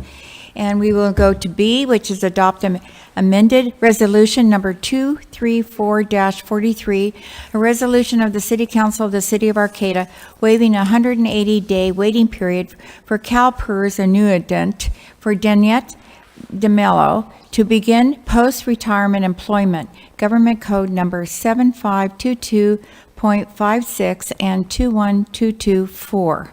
Can we have a staff report, please? Yes, good evening, Honorable Vice Mayor and Councilwomen. I bring this back for adoption by this council. It's an amended resolution based on requirements from CalPERS to change the title of the position and to change the salary. Those are the only 2 changes in the amended item. So now I would move for adoption. Well, thank you. Are there any comments from the council or questions? All right. Do we have any members of the public wanting to comment on this item? Okay, well, let's entertain a motion then, please. I'll make a motion to adopt amended resolution number 234-43. Thank you. Is there a second? A second. Thank you. All those in favor signify by saying aye. Aye. Aye. And those opposed? Motion carries. Thank you very much. Next item on the agenda is C, consider adoption of the general plan comprehensive update with the exceptions of the Gateway Area Plan. And would you like to update us, please? Yeah, just briefly, this is a continuation from your May 29 meeting. I have up on the monitor here the topics that you outlined at your May 29 meeting, and the 4 topics at the bottom here are topics that you did not get to, that you would continue to this meeting. And so I will continue to take notes and answer any questions that you might have. I think you have the comm now, though. I did want to make one note that I wanted to make sure that I captured this last one correctly, LU1F. When I went and looked at it, I was confused as to why this was an item, so just want to double check on that, make sure I got that correct. Okay, well, let me start with loud cars. So when I was reading the it's on page 6-24.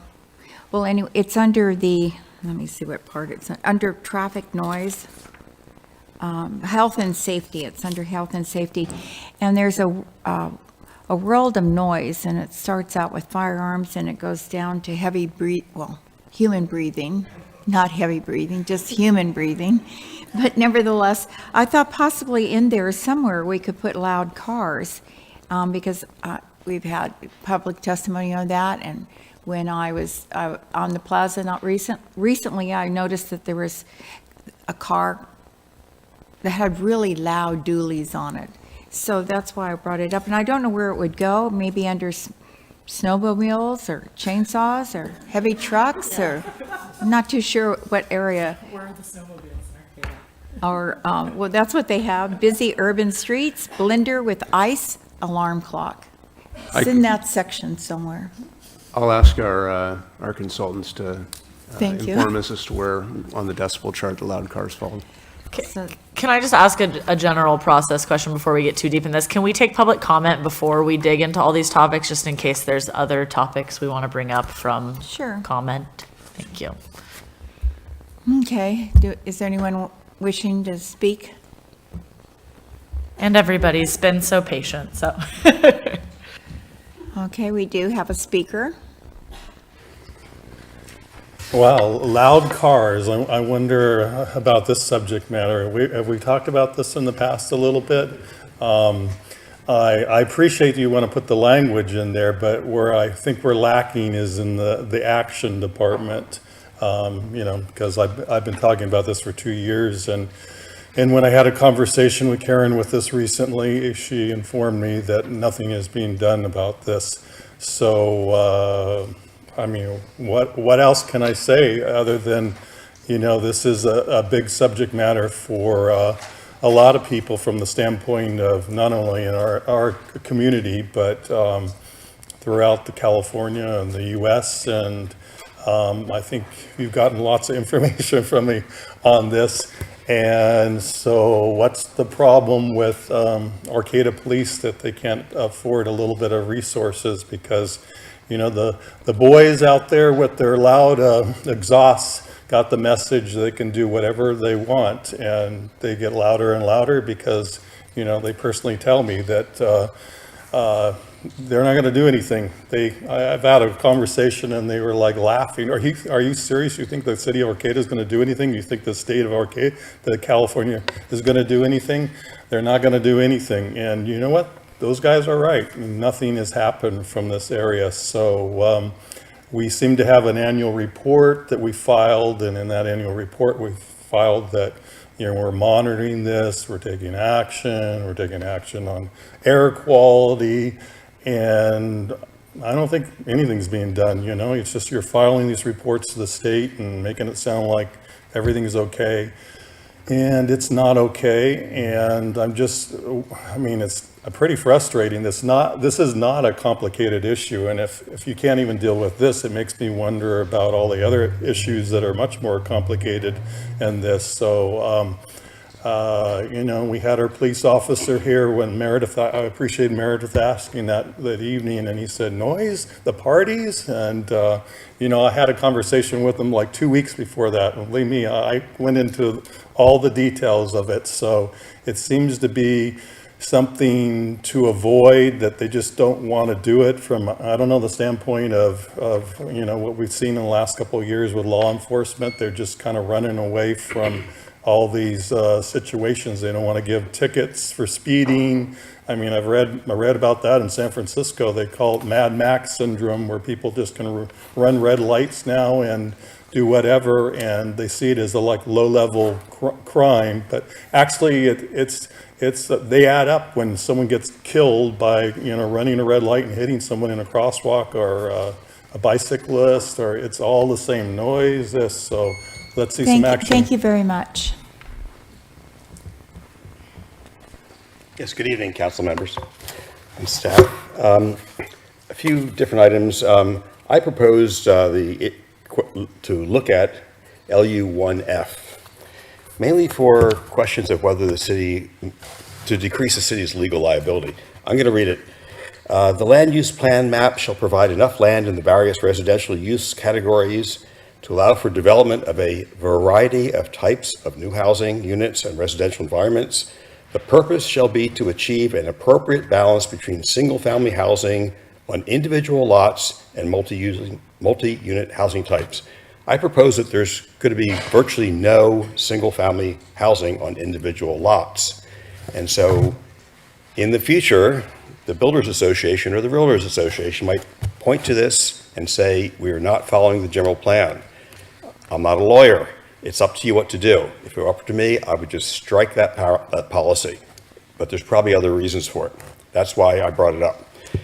Other items to look at, Commissioner Peter Lehman is hot on electric vehicle charging stations, which are not currently required except for electric vehicle charging AQ6. It's on page 4-38 or page 162 of the PDF.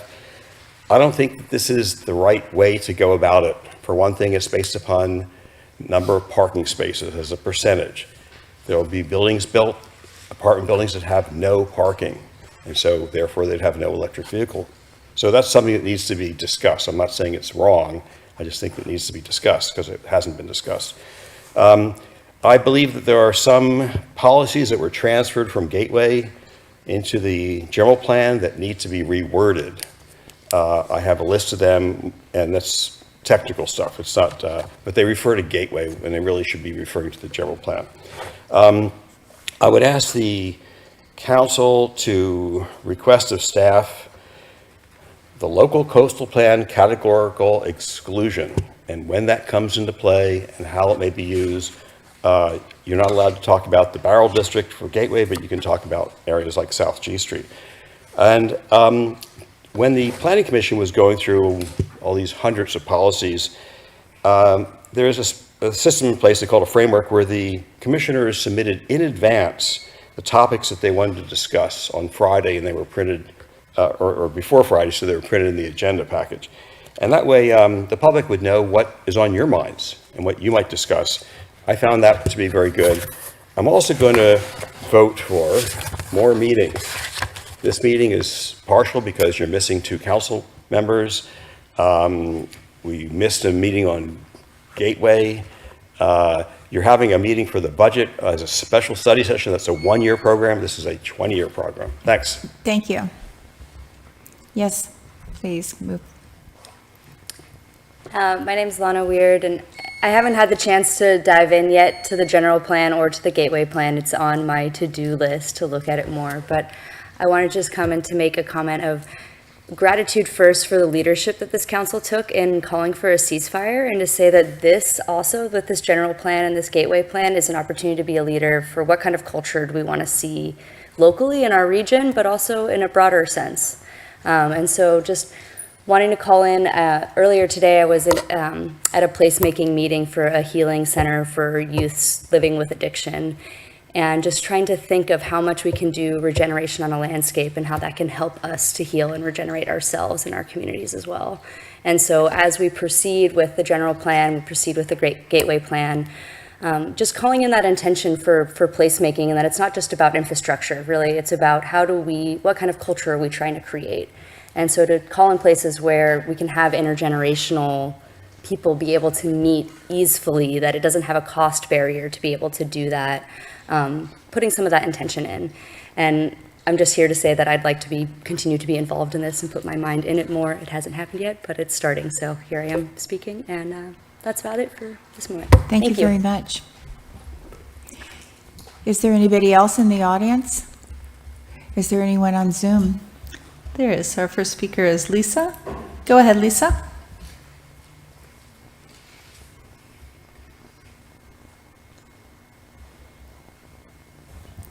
Lisa, you are unmuted. And just make sure it's not on our side. Oh, now you're muted again. Did I mute it? No. Okay, go ahead and unmute, Lisa. So close. I'll try to ask you here to unmute. You were unmuted. Lisa, can you unmute?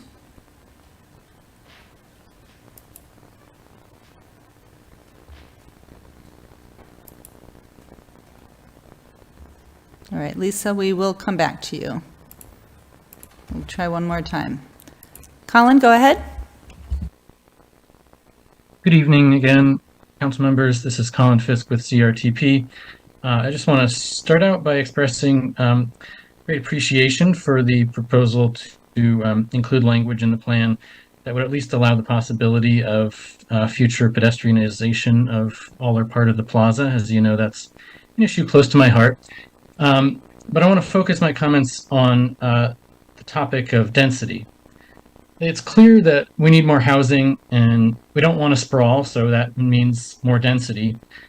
But research also shows pretty clearly that denser development supports walking, biking, and transit, which are critical aspects of the fight against climate change. One study found that significant increases in walking and bus riding don't start until an area exceeds 13 people per acre. Arcata's average density for comparison right now is around 3 people an acre. So it is theoretically possible to achieve those walkable transit supportive densities with things like ADUs and small lot subdivisions, and we should be encouraging those as we are. But the reality is that leaving it up to the individual initiative and individual finances of individual homeowners just won't get enough homes built and density up in the foreseeable future. So getting up that average density will require some multifamily development, which means upzoning to allow denser projects in current single-family areas. Critically, density is also an equity issue, not just by providing more housing, but also because 30% of the population can't drive, either because of age or disability or income too low to buy a car or pay for fuel. A lot of people are also forced to own and drive a car because of the way we've built our communities, but really can't afford it. So I want you to keep in mind that higher density housing that makes cars optional because other modes are feasible is inherently more affordable than low density car dependent housing. It also allows people who can't drive for non-economic reasons like disability to live somewhere where they don't have to subsidize expensive parking and other vehicular infrastructure. Finally, just a personal note, I don't think this really should matter, but I do feel obliged to mention that I live in the Sunset neighborhood, one of the areas you've heard a lot about that's been identified for potential future upzoning, and I strongly support that upzoning. Like the other neighborhoods that were identified, it's a great place to live. It's close to the university, it's close to downtown, it's pretty walkable and bikeable, and more people should be able to live here. So I just would ask you to support greater densities, support measures to upzone walkable neighborhoods, and support policies like parking reform that will make all of that possible. Thank you. And thank you. All right. Lisa, go ahead. Hi, I'm assuming you hear me now. We do. Okay, great. Since implementation measure LU9 was included in the general plan 2045 update, I have been trying to get answers to questions I have had and continue to have about the impacts that this measure will have on our community, our historic resources, and the character of the treasured neighborhoods that are targeted in the measure. I've yet to get answers. I would appreciate the council getting answers to the questions that I and other community members have brought up for many months about this measure and the impact it will have on our town. I have laid out my questions in a letter to you today as well as last week. If we upzone these neighborhoods to RM or RH, combined with the continued mantra of Community Development Director David Loya, that anything that complies with the zoning standards set forth in our code must be approved, the question is, how are we not going to lose existing homes that may or may not be historic resources but are not identified as such, homes that do not have protection from demolition, such as existing landmarks, how we will not see buildings that comply with RM or RH at 25 to 50 units per acre sprouting up in these neighborhoods at heights of 38 up to 45 feet. I believe the answer to this question simply is that we will lose homes. We will see buildings at 38 up to 45 feet, as they will comply with the code and the RM and RH zoning, whether administrative review or planning commission review applies. Why keep something in the plan if the possible implementation of it is something we do not want in these neighborhoods?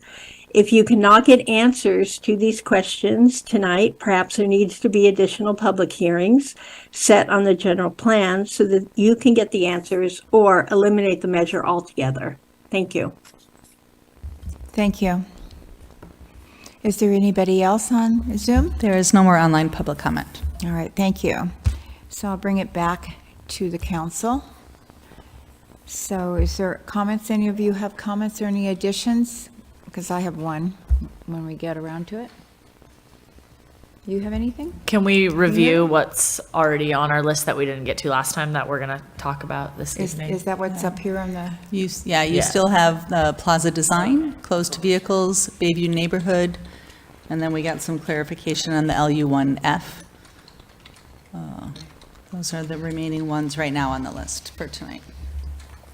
That works for me. I have a couple more things to say about loud cars, maybe too, if we go back to that one, but. I do too. Why don't we just deal with loud cars right now? And your comments first, Sarah? Yeah, I just want to, I don't know, because it's like, this one's really, because I agree, obviously, yeah, nobody likes that. I live downtown, it's awful, when you hear a giant muffler go by or whatever. I just, for me, how to police that really comes into my mind that am I supposed to jump out of my house at 2 a.m., chase this car down, get its license plate number, call APD? How practically, and I want to hear everybody's ideas, because I really don't see how practically to enforce something like this unless, you have a cop at a stop sign that sees this car or has, had a certain vehicle reported and knows the license plate number and can, then cite that vehicle because there is, a violation. There are, certain allowable types of muffler systems, and, modifications like that are considered illegal under municipal and state law. And so, for me, I think adding language to, show where that fits in the spectrum, sure, that's fine. Adding language to support, I do hear a lot that like, oh, we can't enforce that, or oh, we're not enforcing that right now. That like, okay, then let's put some language in that says that this is something that should be enforced when possible. But the practical enforcement of it is really, what sticks out to me. And so those, I'd love to hear from you guys about what you feel about that. How do we practically enforce that? What does that look like? Thank you, and maybe that's not a general plan thing, and maybe that's a conversation with the police department, but. Kimberly. So I just want to know, Greg, if you, to make a point, sent all these noisy, muffler, hopped up, awful exhaust cards to my neighborhood. No, I'm just kidding. I really do understand what you're saying, because 30 years of green screen has been removed from my neighborhood. And so I can't think, I can't sleep. It makes me jump out of my skin. It gets every dog on the bark start barking. Noise pollution is a real thing. I feel my blood pressure going up when I hear these vehicles go by me now. I had the fortunate protection of 30 years of green screen protecting me, but now I don't. So you don't, out on these streets, well, just go to the high school. That's how you can enforce this. I think that's one place to start, because that's where a lot of them are coming from. And that's all I have to say about that. Well, I'll just mention one thing that maybe I read it in the New York Times, maybe, but it was an interesting story about Seattle. And Seattle has a car that perpetually every night around 3 o'clock, it runs up and down the streets. It's extremely loud, and it wakes people. And because Seattle is taller and they have buildings, it reverberates off of the buildings and wakes up dogs and people and so forth. And it happens on a regular basis, and they have not been able to find out who's doing it. So I just wanted to add that to what Sarah was saying, how are we going to find them? But it seems worthwhile to at least add that noise to the noise element that we have listed here, to put it in here in decibels somewhere. Yeah, I'll just add that I think certainly adding the loud car to understand where it falls on the spectrum is helpful. We have been successful. We have had a few specific cars in specific neighborhoods within the last, I'll say, 12 to 15 months that had been doing some drag racing very regular times, and when that occurs, we have been successful in being able to pull them over. When we were able to remove the car that day, it wasn't registered to them, they had no, so there are times that we can have some success in that. I think that you're correct that this is hard to enforce. It doesn't make it impossible. And I know that the police chief is looking at, now that they're back up to full staff, we've got staff that are cycling off of field training. Are there opportunities? They are out and around the streets a lot. They are going to run into loud vehicles at times. The majority of the times, it might not be the vehicle that annoyed a specific person that day, and without that person being willing to make that citizen's arrest, but the car is gone when we get there, right? So it is challenging, but I know that the chief is looking at, are there ways that, you could have a short period of time where you really try to make an impact, and then that gets reverberated within, that community. But, I've been honest with Greg as well, that it's not a high priority. If they hear a loud car, but they're actually on a call going to a 911 call, they're certainly not going to stop. So it's challenging, but it's certainly not out. I don't think that your general plan needs to address it further. I think it really is more of an enforcement issue. I agree. Are we able just to add loud cars, maybe around chainsaws? In the list, it's rocket. How loud of a car are we talking? We'll get the official reading. It would be between busy urban street and heavy truck and chainsaws, because we don't have snowmobiles here. But it would be in that area. Wherever you want to put it, we'll put it there. Wouldn't that go into the health and safety element also? Or would that be duplicating efforts? I don't think it's necessary. I think the point here is to put Is enforcement. what the where on the spectrum a loud car would fall. And we'll work with our acoustics folks that work for GHG to tell us where on the spectrum we should put that. And we'll Thank add you it. very much. I appreciate that. We can take that off the table. And I'm happy to hear that we have been able to get a couple culprits, one car at a time, and the news will spread that this will happen, and hopefully that will also just take care of itself in that way as well. So which one would you like to go to next? Let us know, Mayor. Would you like to Yeah, decide? Bayview, Plaza Design. Okay, And Plaza. LU1F are or what are So the Bayview one was a discussion, I did bring up that we wouldn't even have a discussion around Bayview if the university back in 2008, 9, 10, in that area, were able to acquire that many houses in that neighborhood and remove them and then build, 2, 3-story buildings in order to accommodate staff and faculty, which was an intention which fell away, and there was a lot of opposition to it, but it really did get the neighborhood quite anxious. So that is still a topic, and we've heard it today for Sunset, and Sarah, you have an opinion on that, and and so does Colin Fisk. And I think if you had a fire, this is, I look at it this way, you probably wouldn't be going around just picking on houses and removing them. But if you had a fire that caused devastation and you lost half of a block or a block, and then you looked at that and how to bring that back into housing again, that may be an opportunity that you would look at higher density and figure out how it could fit within the neighborhood.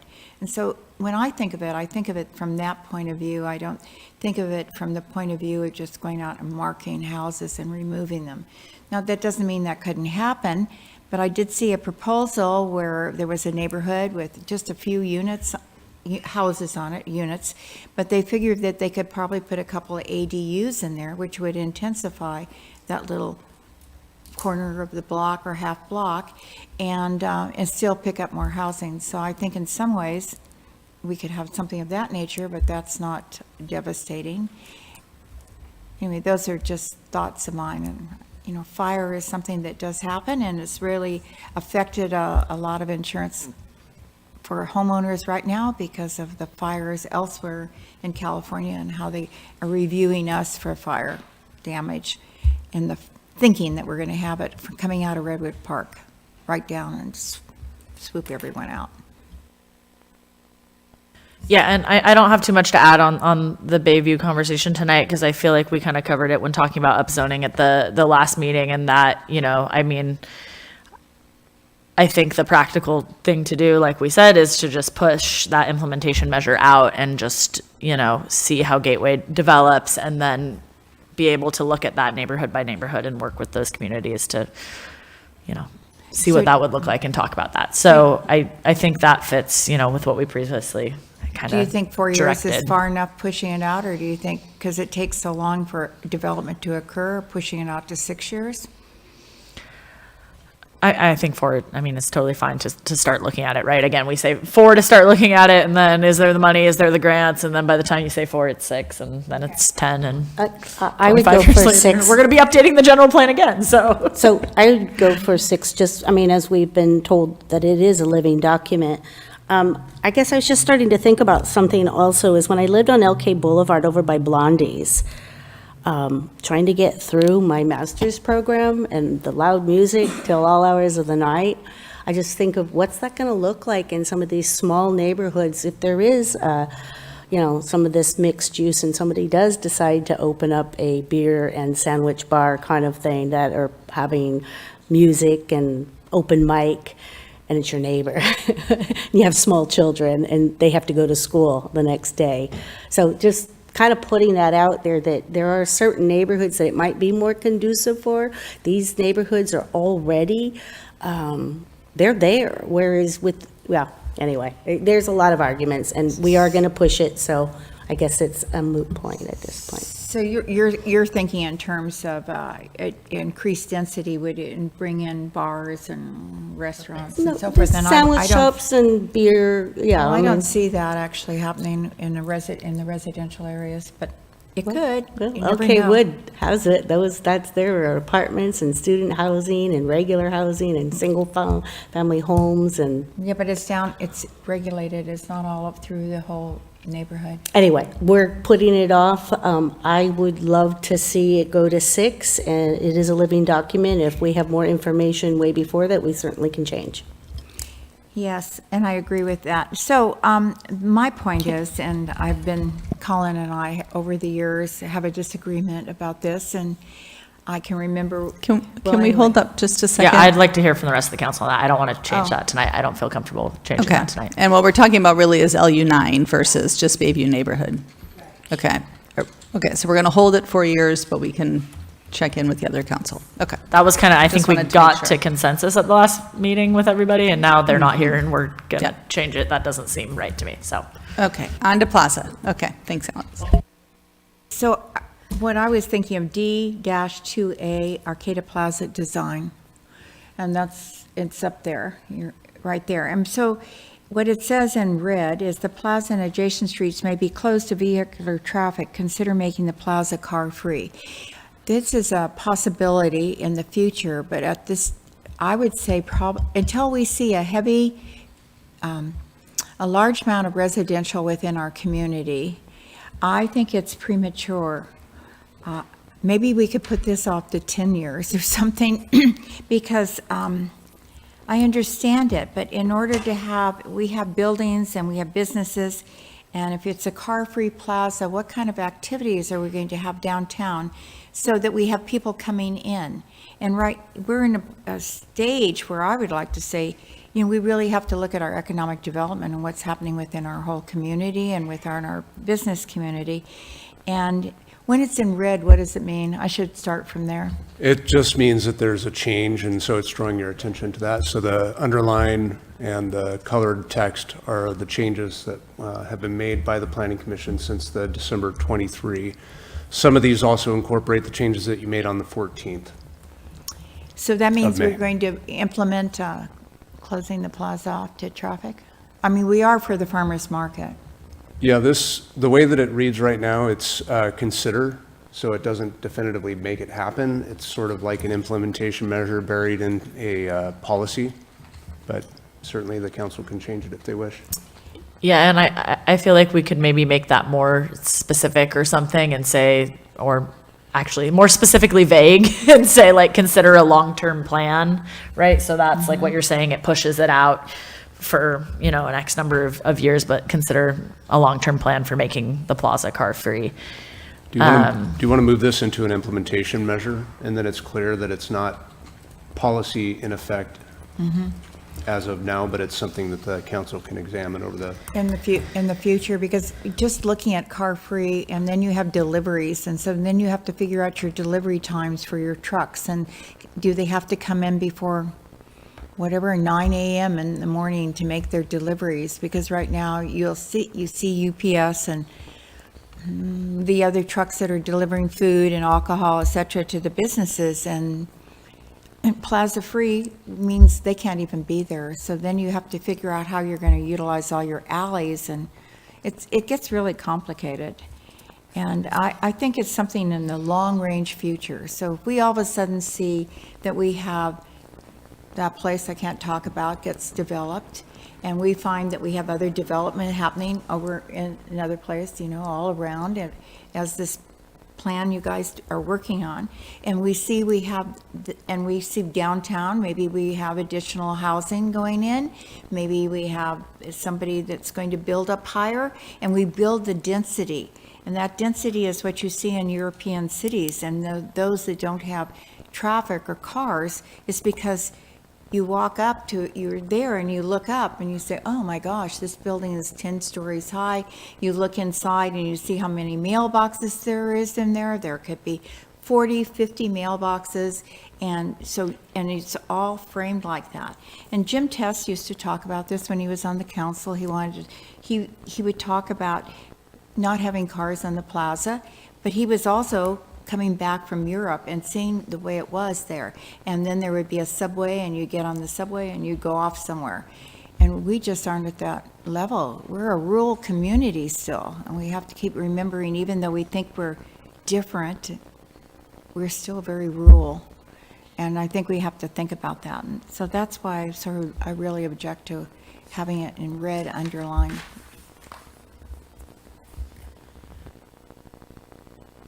The red underline is just to show that it's a change. And so once all these changes get adopted, they'll all be black and ununderlined. But it's a worrisome underline for me, very, very worrisome.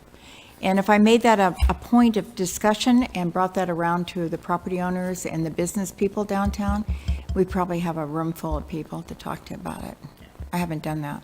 Well, and that's what I was going to say. And I know that, you know, even for events, a lot of the plaza businesses are pretty split on, you know, whether or not that helps their business or that's something that is positive for their business. And so, you know, I think, as you were saying, Alex, I mean, that's going to take a lot more long-term planning, because I think, like, one of the mitigations for that is going to have to be some sort of like off-site parking, because that's going to be the biggest complaint of losing parking. If you close the plaza to cars, you're going to lose, you know, that's a lot of parking spots. So that there's, you know, some sort of mitigation for that, because talking to business owners, it's very like, you know, I don't know if I necessarily believe that philosophy, because I think that, you know, walking around and getting foot traffic is actually probably better for your business. But, you know, it's going to take a lot of at least conversation and discussing. And so you said year 3, I would minimum say 5, but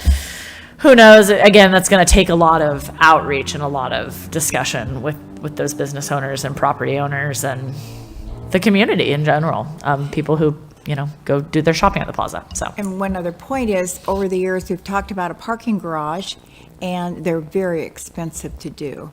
And just figuring out how to do that. And if that's a solution, it's a very expensive solution. Does this look good for council members? I would change one word, car-free, to consider implementation measures in 5 years. Just gives it a little more time to think about it. And may we consider them, and we say yes and we say no. Well, and I think what David is saying with this type up is that we're going to take that policy out and move it and create a new implementation measure that's going to kick it out to year 5. Okay, but right now we only have 2 of you. No, I was going to concur with Alex, and the way I read that is that's exactly what is going to be happening. So, yeah. Have we gone through that entire list, and can we just kind of squirrel around here now, or should we? There's a couple. Okay. There's one more. There it is.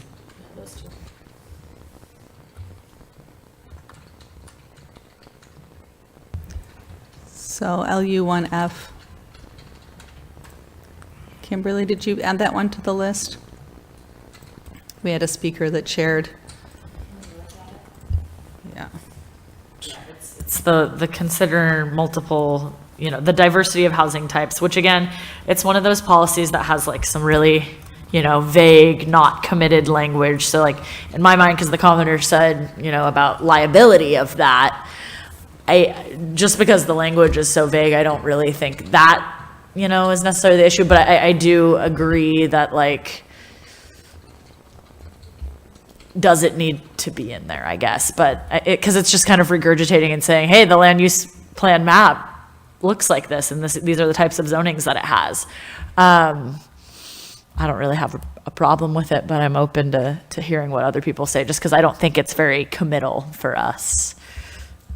Because also that, in my mind too, sorry, now that I'm reading it, sorry guys, but that, you know, that balance, by building more dense housing, that will create that balance, because currently it's mostly dominated by single family homes. So by building more dense housing, you are actually striking a balance between dense housing and already existing single family zoning. We do also have a policy almost identical to this in the housing element.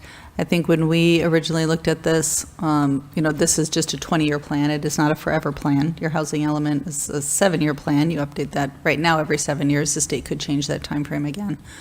But to Councilmember Schaefer's point, it is also very vague. It is a tad redundant with what you have in your housing element.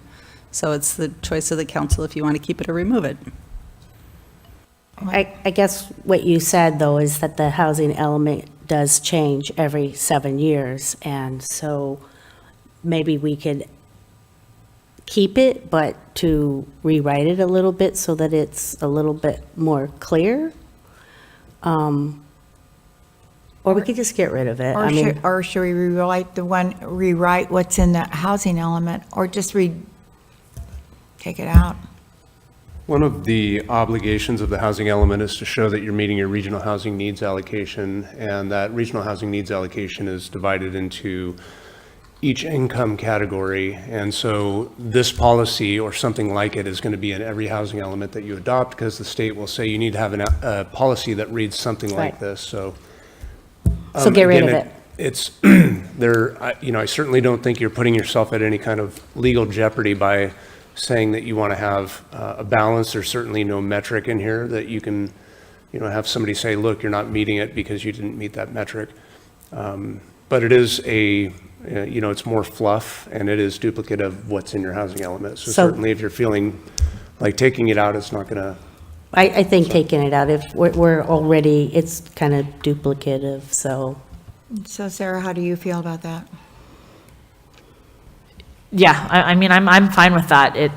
I'm all about just, de-vagify things. And if we're already, saying it in the housing element, again, what does that really mean? So. And it says now removed. Yeah. So we could go on to LU3. LU3, you actually talked about at your last meeting, so that is the Economic Development Strategic Plan. We changed that to year now. It is still in your budget. You will review next week. Okay, and is there anything else? That's all that's on the list right now. That's it? Is there anything new that anyone wants to bring up that they forgot? Yeah, we had received, the council, an email right before the meeting, and it was on CM4C3. And I guess first I wanted to say that they had congratulated our planning commission on bringing the active transportation element. But there were two things that they wanted to see. One was to drop the CM4C, requiring through traffic for cars on all neighborhood streets runs counter to the city's stated goals of prioritizing active transportation over car use. They had recently had a pleasure of going down to San Luis Obispo's greenways, and which creates low-stress cycling routes throughout neighborhoods to schools and other destinations. And one measure they employ, it looks to be least expensive, is traffic-driven diversion, not driven, that would be counter, partially closing off some residential streets to cars at some intersections so that motor vehicles must turn left or right, but bikes can ride through, and this leaves enough for car access for the people who actually live on the street, but keep other drivers from using it as a higher speed passageway or other, to get to their other destinations. So, and then they go on to say that researchers find the local streets with traffic diverters are associated with a 96% decrease in the risk of bicyclist injury. When the circulation element came before the Transportation Committee, several other members commented on their positive experiences with this measure in other cities and disagreed with the policy of doing it as only a last resort. And then the other change they were talking about was ending the Class 3 bike routes. These streets with no traffic calming measures or bike lanes, which simply have images of charros painted on the pavement. There's no evidence to show that these provide any safety benefits or increase bicycle use among people who don't ride due to safety concerns. And they went on to say that it was more, it was a line, but a lot of people didn't know what that meant. and went on to say that the current language provides for new bicycle plan to change the planned Class 3 routes, but avoids any commitment to the Class 4 protected bike lanes, to which safer alternatives. And they would like to see a stronger position. Is there a question? Am I reading too fast? No, I was just wondering, I just looked, I don't see that. Who's it from? Am I able to share that? I mean, it was Dr. Wendy Ring. Well, Wendy Ring? That's correct. Okay, I just don't see all that written in here, but yes, I'm sure it is. Did you have some suggested changes you wanted to make? I do think that what they were wanting to do was to drop CM4C. Well, and I think it would be just CM4C4, not the whole policy, No, right? it's- Because 4 talks about that idea, yeah, that neighborhood should remain open to through vehicle traffic. Just 4C. Yeah, It's 4, yeah, but it's just the fourth part of 4C. Yeah, Correct, C- 4. Sorry. But yeah, just that number, which is And that's confusing, what she because the whole says, thing is 4, but, CM4C. yeah. So can we get a little more background on that policy? Because I'm just trying to imagine how, get that car. I'm just trying to imagine, how, I guess what that would look like and why, because I'm imagining like a lot of streets, my go-to city for good bike planning is Berkeley in my mind. And so like I go to Berkeley where they do have all those there's like, you'll be driving and then all of a sudden there's a giant planter in the middle and you're like, I cannot go through here unless I'm a bike. And so I actually think that's a good thing. And so how does that play in with that policy? And I would then tend to agree that maybe we should just strike that out if there might be a situation that arises where that could be a good policy. Unfortunately, the city engineer isn't here anymore to answer that question more specifically, but I believe that this was part of the complete streets, policy is to making it available for all modes. Excuse me. But certainly, we've talked about, having WUNRFs on L Street, on 6th Street, and elsewhere. And so I think that those are the kinds of warrants for safe street policy that would make it so that you wouldn't have them be through streets. They would only be open to local traffic. But I don't think that removing this sub-policy impacts your ability to establish WUNRFs, and I don't think it impacts your ability to approve projects that, based on. I guess, because it says all neighborhood streets shall remain open to through vehicle traffic. And then the unless, do we? And I think it is like we talked about last meeting, it's like, it's vague enough that it adds in flexibility that when we want to do it, we can, but the policy is to not necessarily do it, basically, right? Like that, we're going to try to keep these streets open unless, we can't implement the right type of, complete streets policy, or we want to change it. Yeah. Yeah. I mean, this is another area where I don't think it impinges on your ability whether you keep it or not. And so if this is giving you heartburn, I would say take it out. You heartburn? Is it giving you heartburn? I mean, I could see how it could give somebody heartburn, but it's not giving me heartburn, right? I see it, but in my mind, it is serving that purpose of flexibility to be able to, this is the norm and this is how we're keeping it, but we have the flexibility to be able to step in and change that and design these streets the way we want to. As an idea, you may want to add language specific to WUNRFs in this policy. Maybe that was, yeah. And then that'll give flexibility. So if it's a safe streets policy or if it's planned for a WUNRF, and then that gives you the flexibility too to say, we want these streets to be WUNRFs. And then they would be not open to traffic regardless of whether or not they met some other safe streets policy. I would like to see the term WUNRF in the general plan a few more times. So I would support that. It's just a fun word. Should, not shall.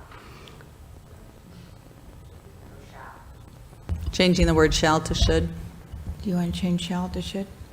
You want to change shall to should? Yes, shall is much definitive and it's not flexible, but should could be like, well, Yeah, like that, yeah, that's the basic policy. It should happen, but unless, yeah, I like that. yeah, excellent. So one of the things about having open streets, I think, is You that shall do that. when you have streets that end and people are there, you have to back up and go around somewhere else. And if you think about, gasoline, anyway, I just think sometimes it gets more difficult than you really anticipated. And sometimes they're removed after they do a trial. So we said shall. Okay, that's taking care of that one. Anything else? Okay, anything else? All right, that's it. Let's finish that item. And public has already spoken on this, and so. Could I, we'll finish that item. I was just, I did want to revisit what one of the speakers talked about, the electrical vehicle charging being based on the number of parking spaces and how that would affect then not having any EV charging as a result. Can we talk about that? Well, but the other thing you have to remember is the first parking space in a parking lot has to be for handicap accessibility. And so then, if you only, like downtown, there was one person in the alley that was able to put in a parking place off the alley, and so it's handicap accessible, which But I'm is talking about perfect. electric vehicles. I know, but it's the same kind of idea, that, and I think electric vehicles, I know how he brought it up, is that may be what you have as your car for your whole unit. You'll have one electrical vehicle, and that everybody will be sharing it. I love the share car, but I guess I was hoping that we could have a little bit of conversation about what that means, because for me, it says then if it's based on the number of parking spaces, there's not going to be any. I mean, you said that it's going to be priority over having a handicap space and then perhaps EV spaces. Priority, because that's number one. Is there a way that, I guess, because I'm thinking that, and correct me if I'm wrong about the concern that you're kind of bringing up, is that why would they worry about making electrical vehicle charging if they only get X number of parking spaces that they have to create? And so, I mean, is there a way to make it stated that, EV charging spaces wouldn't count towards that parking maximum? I guess or something like that, to have EV parking spaces be exempt from the overall count of parking spaces? Except for there's a cost involved in EV parking spaces more than a regular parking space. So why would they opt for any EV parking spaces if they don't have to?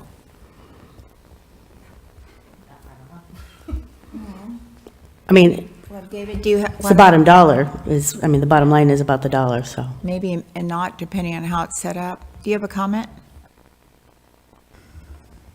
Oh, all right, you brought that up as a community benefit. And that could be a community benefit. I think it's currently in as a community benefit. I think the question is whether to require a higher proportion of electric vehicles, parking spaces, and/or whether there's a policy that, requires a minimum number of parking spaces and that they be electric vehicle parking spaces. But I think to the point that was made, these are going to be expensive to install. So one of the things, I don't have any data to share with you. I don't have any way to advise you, but just to caution that the, more burden that we put onto private development to provide, all of these different amenities as requirements is going to make development in general less attractive in our community. And so at some point you have to balance the balance the benefits that you perceive from requiring those amenities against that. And I guess the only solid thing that I could tell you is that you can always go back and amend it later. And so if you want to start with something high, I think we've started with something that's reasonable. You did have one planning commissioner who wanted to see more. The rest of your planning commission recommended that you go with what's in your general plan now. And that was their recommendation to you. But if you as a council want to go higher, then you can make that number higher, and you could wait to see if developers come and tell you, well, I'd love to develop in your community, but I just can't make it pencil because of the electric chargers. And then Could you get change some it. data for us so that we have some way to frame this? I have no way to produce that data. You're just really going to need to wait and see what the costs are. I mean, right now, costs of market rate development in general is on really slim margins. And we're asking a lot of development. What we're trading that development in exchange for is ministerial pathways. Now, ministerial pathways 8 years ago when we were developing this concept, it was a really advanced idea that, would have been a real benefit 8 years ago. The state has basically taken most of that benefit away from us. And so now we're left with a situation where the cost is still higher, but the benefit that we're conferring to those developments has been basically subsumed by the state law. And so you just need to be mindful of that. Sorry, I didn't mean to sigh into that. I thought that was me. I guess Glad that was me. here's my concern, then that's going to make folks either not get an electric vehicle or not move into that particular development because where are they going to charge their vehicle? I mean, I can only speculate. I can't give you real, information about that. I think that electrical vehicle charging, I think that electrical vehicle batteries are going to improve and increase, and we're going to see a broader infrastructure over time, but that's just me guessing. That's me visualizing into the future. There's definitely, I mean, we've heard people say, well, how are people going to move here? They're going to be walking, 10 blocks with 2 bags of groceries and 3 kids in a rainstorm, in a snow, rainstorm, in the uphill snow. both ways. And the reality is that, people are going to choose their places to live based on what their needs are. And so if their needs aren't met by that development, they're not going to live there. Right. And the other thing, we're still in a rural area, and a lot of people don't want full electric charging vehicles because if they want to go somewhere, they only have so many miles that they can actually go before, and they have to know everywhere they can charge along the way. So you're going to see more hybrids. And a lot of people like those because they can, I don't know. Anyway, let's just not get into that. Let's just see what happens. That's another thing where we can see how that goes instead of requiring it. And for me too, I think I see the want and need for more EV charging because yes, there are aggressive goals for getting more electric vehicles on the road. I also think that we are going to decide in 10 years, look, we're out of lithium and electric vehicles are not going to be, the thing either. And then we're going to say, where can we put this hydrogen fueling station or whatever the next, big craze in transportation is. And I think the real key, which is kind of what the whole Gateway area plan and some of these things that we're making updates in the general plan, because Alex can talk about that, has to do with getting people out of cars in general, whether they're electric or not, and riding public transportation and walking. And I think, if those are the goals, then those are the people that we are going to see live in those types of housing.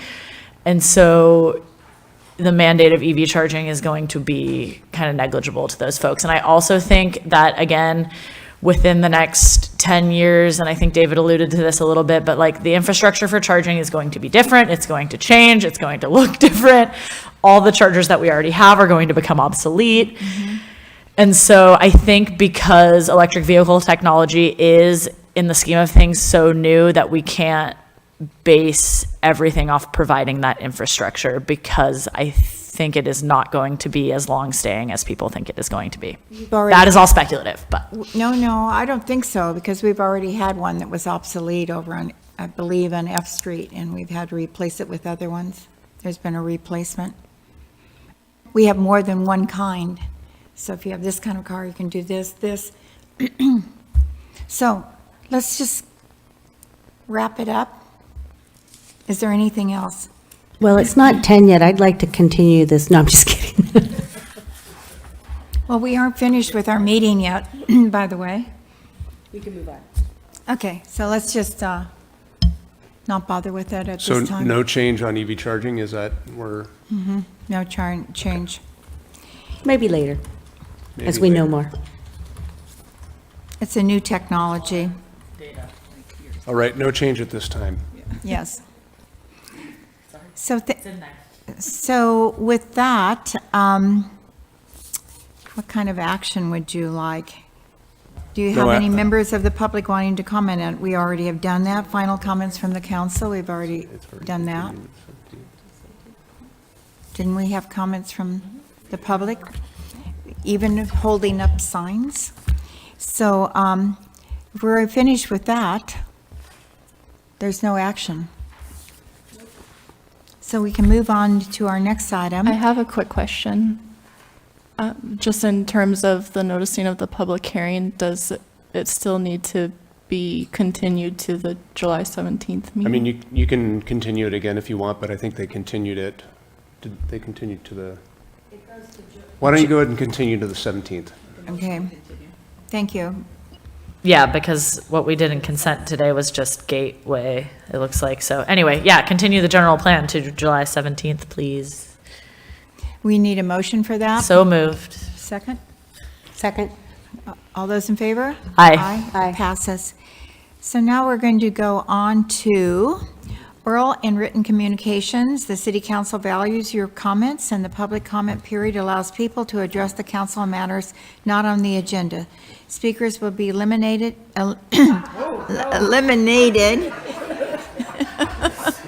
will be limited to 3 minutes each. Please know that pursuant to the Brown Act, the council cannot discuss or take action on items not listed on the agenda. The council may respond to statements. If you're in person and wanting to give public comment, please line up at the podium. So I just have to go back for a quick clarification of our manual. So when I read the first, it said you had to choose. Are you going to be in the 3 minute or are you going to be in the 2 minute? That is correct. So if you spoke at the earlier portion of public comment, you are not cannot allowed to speak speak now. during this portion of public comment. So please be So- kind and don't make me be the referee to that tonight. And I know you spoke about bicycles, but that was a different. Yeah, so I've not spoken tonight at oral communication. Okay, so you're in luck. So, Thank you. And you will not be eliminated. But I'm going to limit you when you start. All right, so I'm limited. Okay. All right, once again, hello to staff and to council members. James Becker. I just want to thank council members White and Schaefer and also Mayor Matthews for addressing a policy at the last council meeting in the gateway discussion. I think I can say that now since it wasn't on the agenda. That would allow a developer to move the L Street pathway, and also for taking time at the gateway discussion of the last council meeting to further the conversation about the L Street Rails as Trails corridor as it relates to the future linear park. I do thank you for that. And also for putting forward language to preserve and protect the trail and hopefully open spaces at both the north and south end of the corridor. I believe the linear park, if planned properly, will be a huge plus for the future infill, a gift to our entire community, and a welcome site to travelers on the Great Redwood Trail. And look forward to the implementation policy as it becomes a reality and any other thing moving forward on that subject. Anyway, thank you for that, and I appreciate all that went on at the last meeting and everything else. Thanks. Thank you. So, you spoke at, how does he's good, okay. Okay. Keeping Thank you, track, we're gonna have to council keep members. track of people, and were you in this one, were you in that one? Is this a new policy that's from now on is going on? Because Yes, it is. you're cutting out some of the public comments. I think, We talked about this like 2 or 3 times when we went over protocol manual. I felt very clear. and so. But he gets longer now that he's waited. But, and I explained it in the middle, in the beginning as possible. I mean, here in the middle, now we're at the end. Yeah. So you're ready. Okay, thank you, council members. I'm not going to discuss general plan or gateway plan items, just procedures and processes. I think it would be very helpful, in addition to having the track changes version of these documents, to have a list of changes. And this is very common, so that you don't have to thumb through the entire document to see what's changed, but there's actually an ongoing list, and it should be retroactive. It should go back to April 23rd, I think. So we can see what you have talked about, what has changed in one list, as well as the track changes in addition to. Just a small item, we're not gonna bring back the past or rediscuss things that have happened over these last 2 years, but I want to make sure the council knows the degree to which the input from the committees was disregarded by the Planning Commission, particularly the Economic Development Committee's recommendations and the Transportation Safety Committee's recommendations. I'm not unhappy with the results, but the way in which it was handled was very dismissive. Seeing as we've lost, with the mayor being absent, we've lost the opportunity for gateway area plan discussion. I do hope that the council adds 1 or 2 more meetings to this process. And I hope that the meeting on July 17th is not considered a time when these documents will be actually approved, but just another stage. Tonight's meeting, there were 3 of the 5 of you. Again, we missed input in a lot of considerations because of those 2 people missing. You have a special study session for the budget. That's a 1-year program. The general plan is a 20-year program. I think it warrants a special study session. There's nothing else on the agenda. I'm not glad that the tax issues weren't on the agenda tonight, but it would have been a very long evening if they had been. That's it. I know I complain a lot, but I know that both you and the commission, the committees have done an awful lot of work to get us to this point. And as has been said, the general plan can be amended if it turns out there are things that aren't to our liking. Thanks. Thank you. So we have one individual in the audience who hasn't spoken tonight. Are you interested in speaking? It's you. No, I'm just listening. Thank you. Okay. I just wanted to make sure that you had an opportunity. So is there anyone else online? No. So no we are online. going to go back. We're going to go to one more item. We have dates of future meetings, and we're going to confirm the June 12th, 2024 special council meeting at 6 p.m. in the council chambers to discuss and adopt the fiscal year budget for 2024-2025. With that, We are going to adjourn back into closed session. we didn't finish. We did not finish closed session, sorry. Okay, so we're adjourning to the closed session. Could I just do a quick reminder that tomorrow is the chamber mixer, and be sure to attend the pre-dinner oyster, what is it called? It's the Oyster Fest kickoff party There you at go. the pub. Thank you. 6 to 8 p.m. So we are adjourned to a closed session, and we will leave the room to do that. And so the meeting is actually adjourned. Kara, did you have to wait on this whole time because I was late? No, I don't think so. You guys,